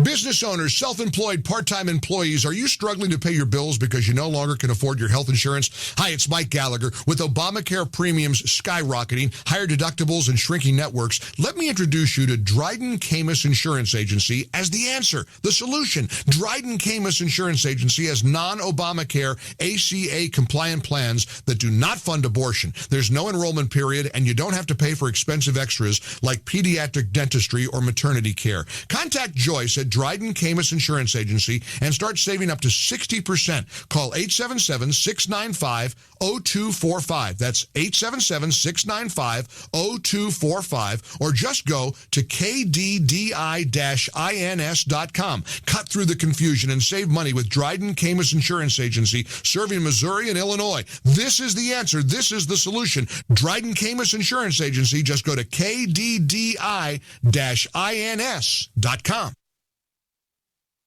All right, Banner Construction is full on into the summer renovation sale. And let me tell you something. I've got two really great companies out there who've chosen Banner Construction as the company they want to not only install their products, but also sell them. If you're Pella Window and you've got a bunch of people who are out there selling your window and hawking it with these high-pressure sales, you know what I'm talking about.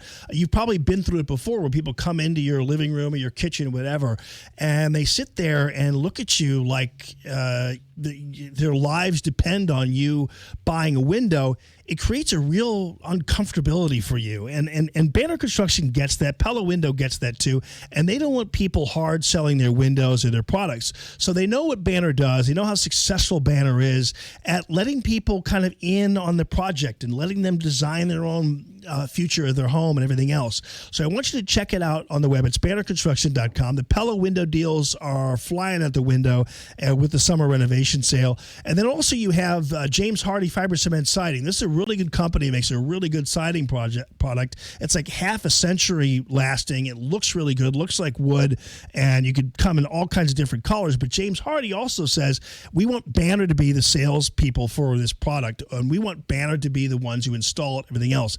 That's a really good badge of honor for Banner Construction. All you have to do is look at them in the Better Business Bureau or Google reviews or whatever, and you'll see how great these guys are. Remember, summer goes all the way to November here. So if you want a project done in October because you're too busy right now, fine, but get on the books now and get the pricing for the summer renovation sale with Banner Construction, 569-1050, bannerconstruction.com.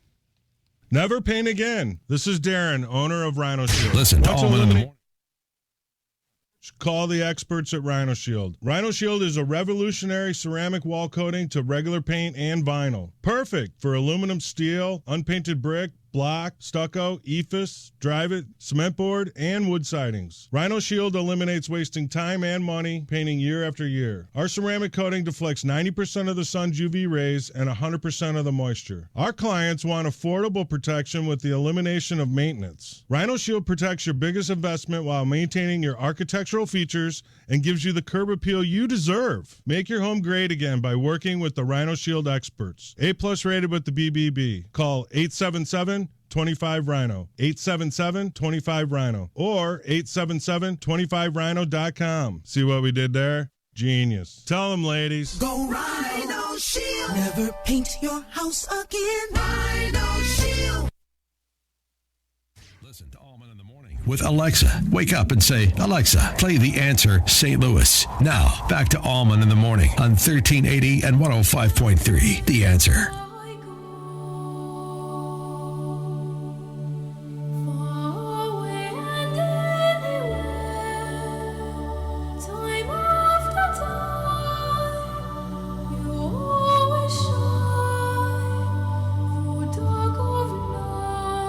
This is a little sampling of what you're going to hear actually tonight at the beautiful Cathedral Basilica.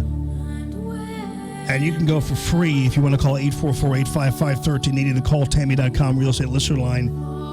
It is this choral group made up of boys from London who travel around the country, and it's a rare stop in St. Louis, I'd imagine, John Paul Walsh, right? Yes. And so it's going to be tonight at 8 o'clock, and we've got a pair of tickets for you. We'll take your name and leave it at the door, and then we'll be on our way. And so if you'd like to see this live in a beautiful setting like the Cathedral Basilica, it'll be pretty amazing. So you're saying, is Scott Kennebec then orchestrating this, or is he just... Scott Kennebec's the CEO of the St. Louis Basilica concert series.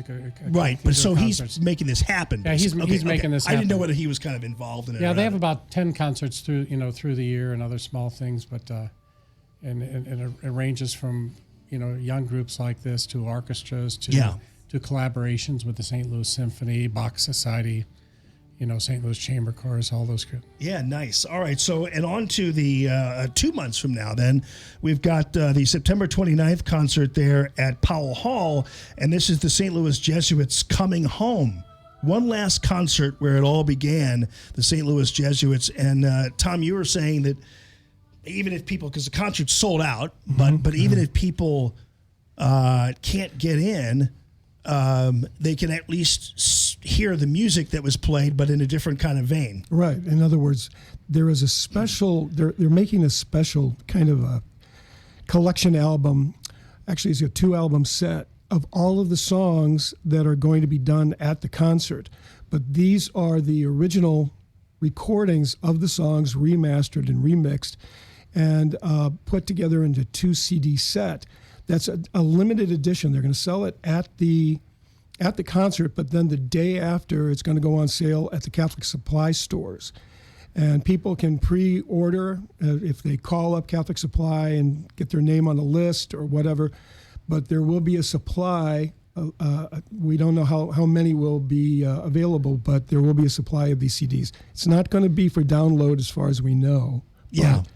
But, for people who are still have CD players, it's going to be really a great collection. Yeah, it really is. It's almost like, the band, double CD set. Yes. This is fantastic. That's going to be great. And they're the original versions of the songs that the St. Louis Jesuits sang at their coming home concert. So you can buy the CD and get Ted Drew's. Perfect. Absolutely perfect. That's true. All right, you guys, thank you so much. John Paul Walsh and Tom Cavanaugh, thank you, John. You all are blessing his friends. Thank you so much for being here. Jeremy. And by the way, just in case you know, Bozo here didn't tell them I was at the U Club Tower, so they were all the way, I don't know where you guys came from, probably this area, went all the way out to Gravois in the rain and the traffic, and said, "We're at Gravois. Where are you?" I'm going, "We're at the U Club Tower." Yeah. So they came all the way there, and look at how peaceful and serene these guys are after all of that. So we're used to looking up to you.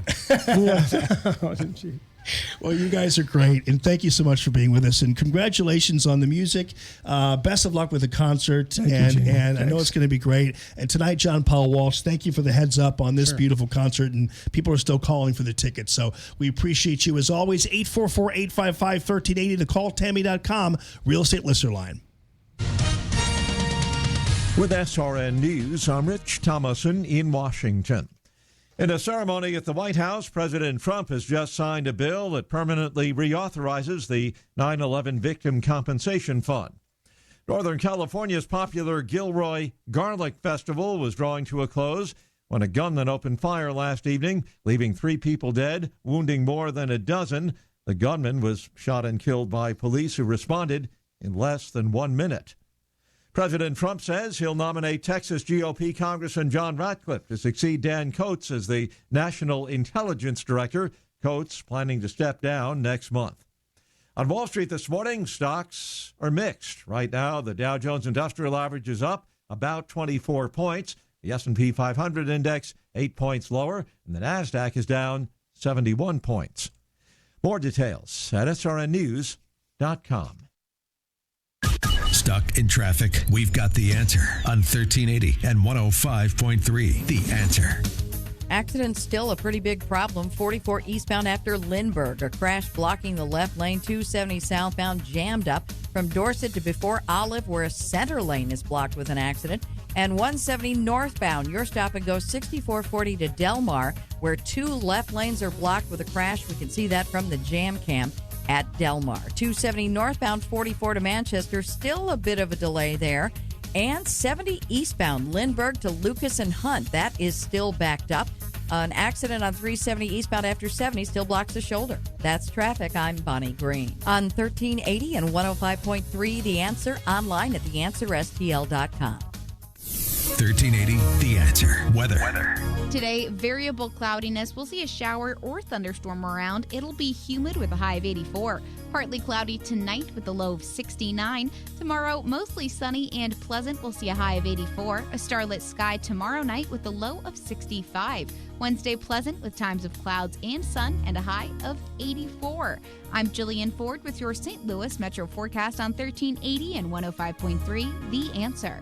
Allman here for Michael Proctor. Proctor spelled like doctor, proctordrapery.com. So you're finally free. Oh, you're an empty nester. The kids have moved. You don't have the same expenses you had before. And now it's time to reinvest in your home. Well, your home is your safe haven. You've been thinking about adding shutters for quite some time, but you don't know which style would look best, and you're unsure of the cost. You've seen them all these great magazines. You're thinking, I love those things, but what's the deal with these things? Well, let me tell you something. These are traditional as well as modern, and Michael Proctor has a vast array for you to choose from, because here's the deal.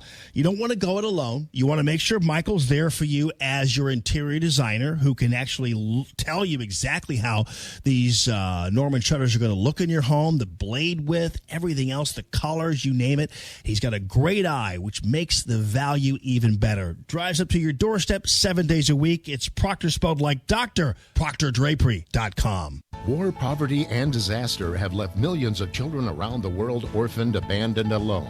When their parents can't be there, SOS Children's Villages is there in 134 countries, including the U.S., to make a difference in a child's life. Go to sosusa.org. This hour of Allman in the Morning is brought to you in part by Dr. Anna Smith. Come see what your smile can be at Dentistry with TLC. The Dana Show, this afternoon at 1. Now, more Allman in the Morning on 1380 and 105.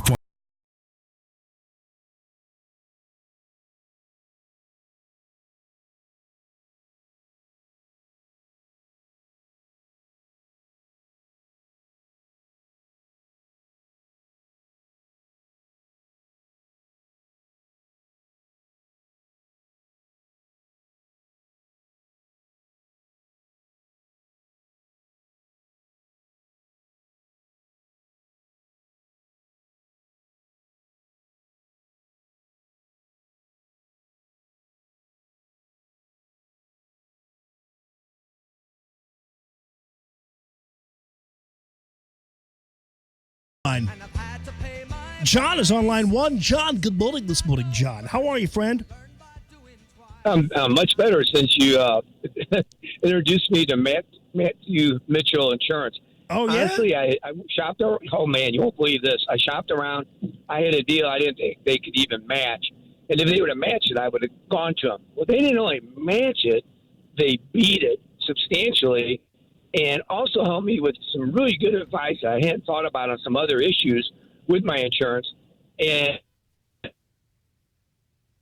smashed it just because they've been so supportive of you. I was going to go with them. But holy moly. Actually, I got to tell you, I called them on 2 phones. I got a work phone, and because they were in a meeting. Would you believe about 15 minutes after I talked to them on my primary phone that they have, I get a call on my work phone. I go, hey, I just talked to you. He goes, oh, I see we missed your call. I said, you call everybody back that you don't even know? He goes, oh, yeah, that could be a sale. But anyway, I just wanted to thank you because and I am going to try and check out Rhino Shield. They might be on my league on the price, but I really appreciate you, Jamie. And, what a great tip. Yeah, with Rhino, Shield, not 20% off, man. They're really reasonable. People love these guys.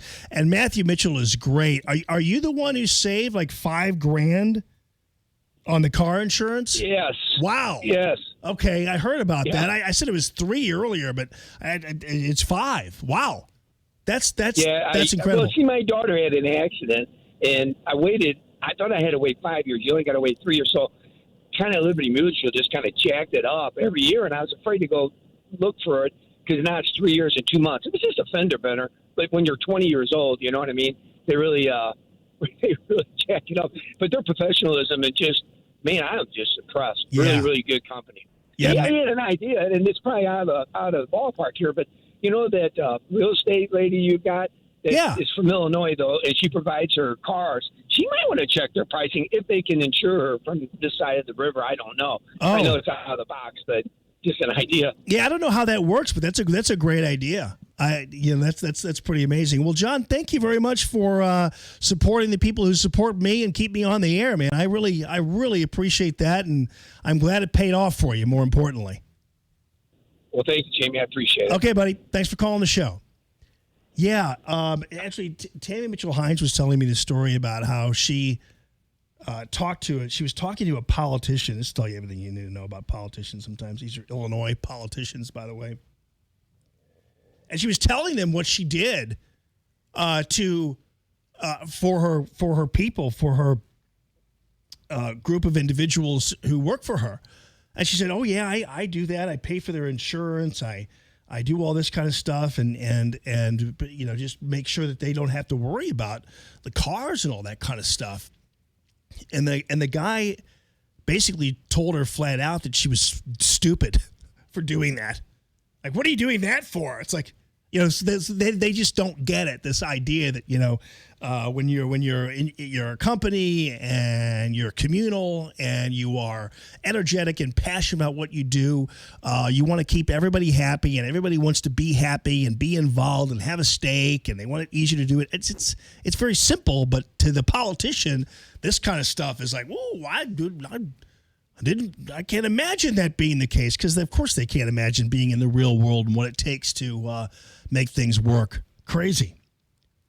So on to Baltimore again, and I'm looking at this video of a Baltimore police employee who was assaulted and robbed of his car in the downtown area. And this was just days after the deputy police commissioner and his wife were robbed at gunpoint. And President Trump's a racist for pointing out what a hellhole it is, and maybe Elijah Cummings ought to shut his trap a little bit and focus more on his community than on the lies being told about what's happening in these detention centers, which is mostly fake. But let me find the guy who was. Here he is. This anchor. And, keep in mind, I'm not, when people cry, I don't want to laugh when they cry, because I want to be empathetic to them, to a certain degree. Want out of this ridiculous and I want to kind of be sympathetic to them. But come on, man. You're a news anchor. Stop crying on the air, you baby. My goodness gracious. What are you crying about? Since when do anchors cry on the air about things? I mean, I think at one point, when Kennedy was assassinated, I think Cronkite took his glasses off and wiped a tear or did something. The President of the United States getting assassinated. Right there on TV. The Hindenburg. Oh, that was one. Yeah. I don't even know whether that guy was crying. All I heard was his voice, but he was like, oh my humanity. I think Martha Raddatz or somebody, they were crying when President Trump got elected president. But since when do you cry as a news anchor? That's completely unacceptable. You got to make it all about you. You can't just deal with the facts and about what's going on. You got to make it because now in this day and age, everything is about emotion. And I'm not an emotionless person, and I don't tell people, and I'm not turned off by people and their emotions. But dude, you're a CNN anchor. Don't be a baby. Infested, he says. The president says about Congressman Cummings' district.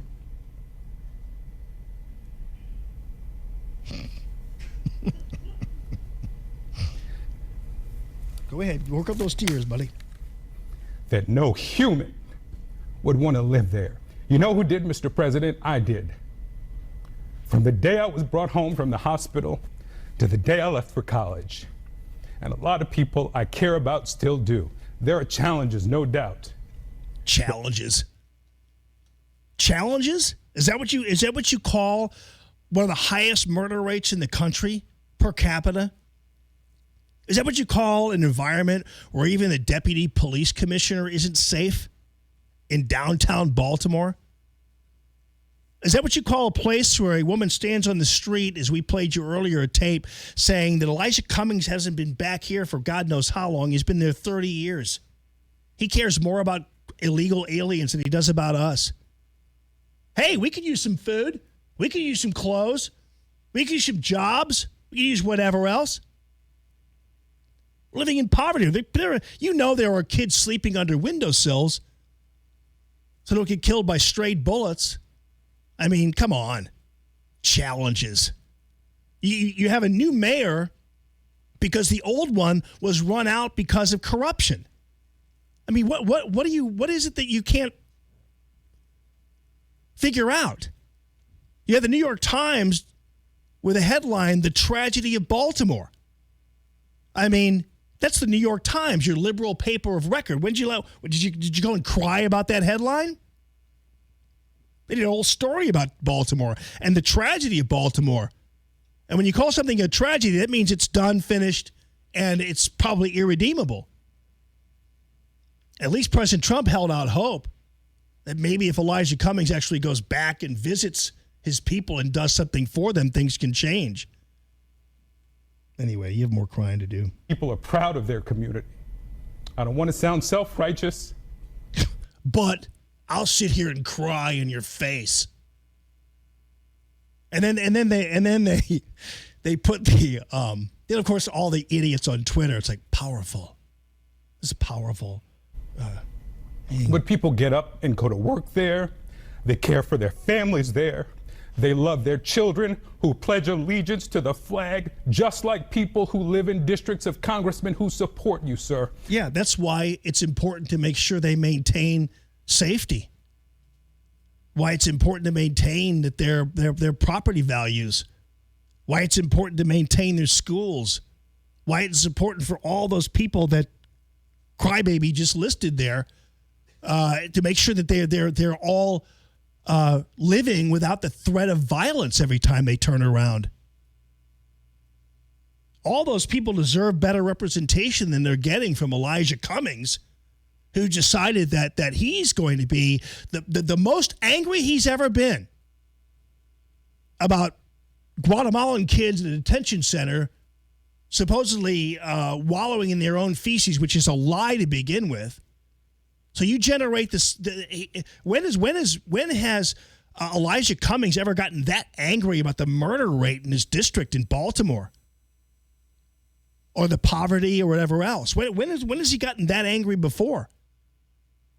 But of course, because it's a theatrical and because it's not something he has to account for, he can just simply bat around. But if Elijah Cummings cries about Baltimore, people go, well, then why don't you do something about it? But if he cries about a fake story about Guatemalan kids at a detention center, he doesn't have to do anything about it. They are Americans too. We'll be right back. Oh, yeah, whatever. Boo-hoo, baby. I mean, come on. Who is that, by the way? How'd you find him? Blackwell. Oh, never heard of the guy. Is he on a lot or? Not a lot or? Probably will be now. Probably famous now. Yeah. I wouldn't be surprised if like somebody like in the newscast or something, if they haven't done this already, like plays him as an example of, you know, the outrage. It's gotten to the point where even an anchor cried on CNN. Anybody know how often Victor Blackwell has gotten back to Baltimore? I wonder what his charitable contributions have been to the Baltimore impoverished. I don't know. Maybe he's done a lot of work there. I don't know. I'd like to know, just to be sure. But this is the kind of and this is the kind of stuff you get even locally here. Because I don't know whether you realize this, but you saw this headline, and this headline is going to come and go. East St. Louis mayor defends hiring of ex-city councilwoman facing bank fraud charges. You get the mayor of East St. Louis hiring a woman to a $73,000 a year job while she's still facing bank fraud charges. Now, I guess what if you say this is a bad thing, are you being racist and you shall not refute or antagonize these esteemed black leaders? Listen, you know what? You can be inept whether you're black or you're white. June Hamilton Dean is charged with bank fraud.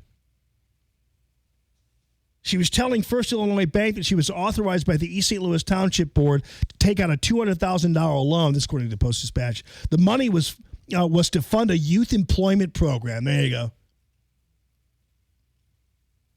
So there's a woman who lied about funding a youth employment program, pretending to do something, and instead apparently took the money. So she's also going to serve as the East St. Louis's tax incremental financing director and oversee a department with a budget of $12 million. She was among 7 public officials arrested in December of 16 on corruption charges. She was charged with public contractor misconduct and forgery. Her brother is Oliver Hamilton, who was sentenced to 5 years in prison for misusing money. I mean, come on. Is this the kind of stuff we're getting from these urban communities like this? They ran the Baltimore mayor out of corruption. Detroit, I don't know. I think every mayor over the past 25 years is currently serving time in prison. I mean, come on. When are people going to get real about this stuff? This is all true. And again, what does the media do? Well, they just let Mayor Robert Eastern defend it. Like, do you think that's in any way, shape, or form acceptable? And yet, apparently, it is. This would never go over in any other community, in St. Louis at least. Try pulling something like that in Chesterfield. It would never happen. Your phone calls are welcome, 844-855-1380. The call, Tammy.com, real estate listener line. More Allman in the Morning coming up on 1380 and 105.3. The Answer. Rick Pogue here. Have you ever wondered exactly how hail forms or how it manages to grow to the size of golf balls, baseballs, or even larger? In a thunderstorm, strong updrafts lift water droplets so high into the atmosphere that they freeze. Once these tiny ice balls begin to fall, additional updrafts push them right back up, making them grow larger each time, until eventually they become too heavy, finally falling to the ground as large hail, and sometimes causing major damage to your home. After severe storms roll through the area and you're left to deal with the damage, call Arrowhead Building Supply for the professional help you need. High winds and large hail can wreak havoc on a home's exterior very quickly, so never neglect or underestimate the possible damage left behind. Arrowhead is the preferred supplier to hundreds of quality contractor professionals who will treat your home just like their own. Don't leave your home's protection to just anyone. Our contractor customers are also our friends and partners. When severe weather hits, call Arrowhead Building Supply for relief. ArrowheadBuildingSupply.com. Matthew Mitchell and the Matthew Mitchell Allstate Agency. In fact, it seems like I just did a commercial for him.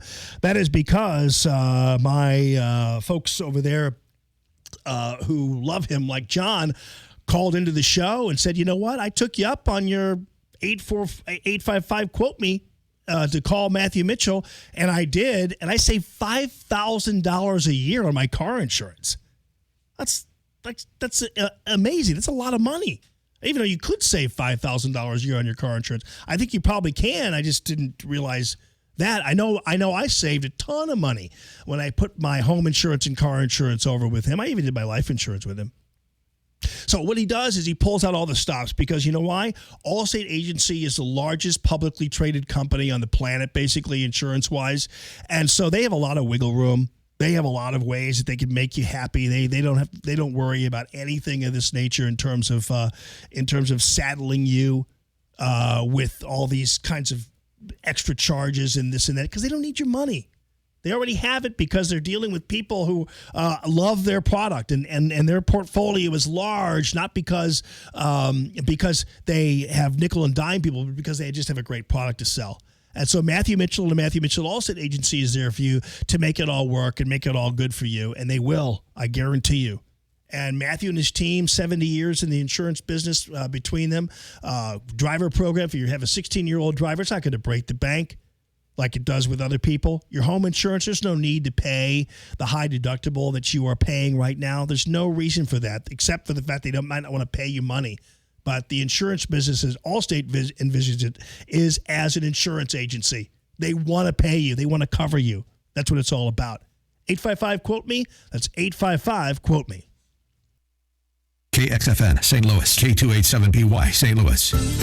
Hey neighbor, this is Tammy with Tammy Mitchell Hines & Company Real Estate. We sell a house every 30 hours. We list it, we sell it, and you get to move on to your next adventure. Let's face it, life is busy, and who has hours to wait for strangers to show up so you can show them your home? Not to mention the tons of legal paperwork to sift through. I have been selling homes for over 23 years. Let us help you move today. Go to calltammy.com. That's calltammy.com. Hi, this is Dr. Vadan. Join me on Need, Want, Love, Wellness. Saturday mornings at 8 a.m. We're going to be talking about your health, things to get you from awareness into action and how to change your life in a way that's never been discussed before so that you can then figure out exactly what's going on for you to best suit your lifestyle to get you back to doing the things that you need to do, want to do, and love to do within your life. So join me, Dr. Vadan, on Need, Want, Love, Wellness. Saturday mornings at 8 a.m. on 1380 and 105.3 The Answer. Hey, want to talk with Jamie? Call 844-855-1380. 844-855-1380. And interact with Common Sense Radio. This is Allman in the Morning on 1380 and 105.3 The Answer.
This is Greg Allman, Vince Gill, and Zach Brown together.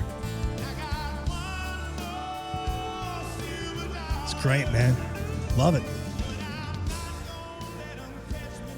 From all my friends.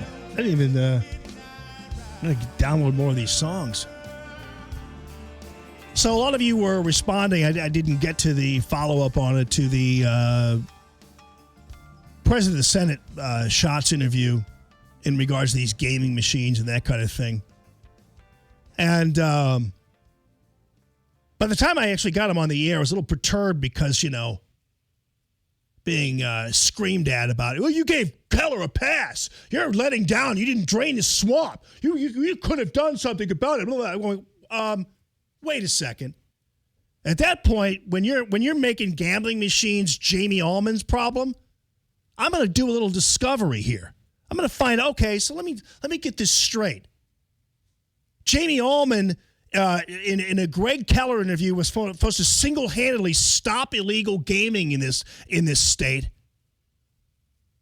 But the president pro tem of the Senate, who introduced a bill in February, couldn't get it passed through a GOP House-controlled House that would have erased these machines or gotten rid of them or regulated them or done whatever. And it's Jamie Allman's problem? Yeah, well, shove it, as far as I'm concerned. You have a Missouri governor taking $20,000 from a PAC that's funded by the guy who's proliferating the illegal gaming machines. Then you get the president pro tem of the Senate having dinner with him. Hey, what'd you say to him about? Well, we didn't really talk about that. The governor's not even involved. It's his PAC. I'm like, okay. So Jamie Allman is the reason why there are still gaming machines all throughout the year. Thanks, Ben. I'll get right on that. Yeah, you know what? Maybe if people would crap or get off the pot on this thing, you'd have something going. The Gaming Commission says they're illegal. Then go take the damn machines. Don't yell at me. I'm not the one saying they're illegal. So, I mean, most people think this whole thing stinks to high heaven. Now, listen, I'm glad that Senator Schatz was on the air. Seems like a nice guy. I'll tell you one thing, though. When Eric Greitens wound up running afoul of the law, Schatz and the rest of the team, they're always out there, hey, this is terrible. You ought to consider whether or not he's fit for office, blah, blah, blah, blah, blah. This is over an affair. And then a trumped-up charges on some bullcrap lie that wound up being dismissed. But Governor Parson, oh no, I know he's accepting this money from this illegal gaming operation, and you know what? I don't even really care, to tell you the truth. But if you're out there squawking about how illegal all this stuff is, then do something about it. And when you're governor, you're head of your governor, and you know what? I don't care whether Parsons taking money from these guys. But if you're bitching about it being illegal, you ought to care. So if it's illegal and your governor's taking money from a PAC that's basically got a lot of money coming into it from the illegal proliferator, you can't disconnect Parson from that. I mean, come on. And again, I don't even care whether Parsons take the money. But if you're going to sit here and make this your big crusade, then I thought, oh, I know what I'll do. Last night, as I'm looking for the,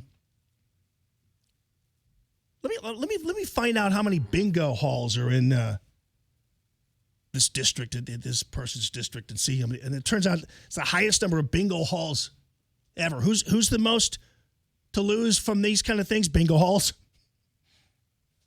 I get it. I'm not trying to impugn the character of Senator Schatz, but he even admitted himself that the bingo guys were kind of all over this.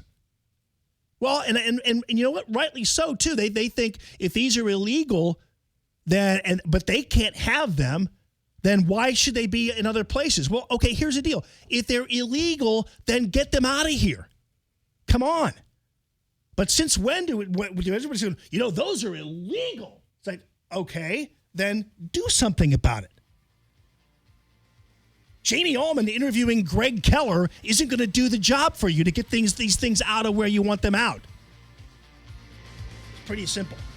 Anyway, that was the genesis of that interview.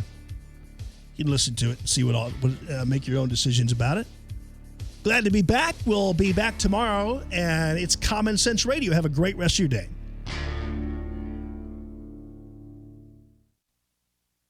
Breaking news this hour from townhall.com.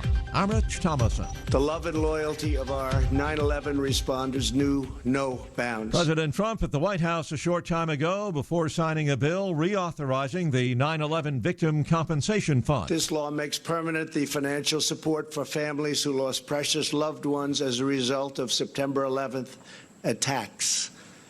It also provides pensions for those who are suffering from cancer and other illnesses stemming from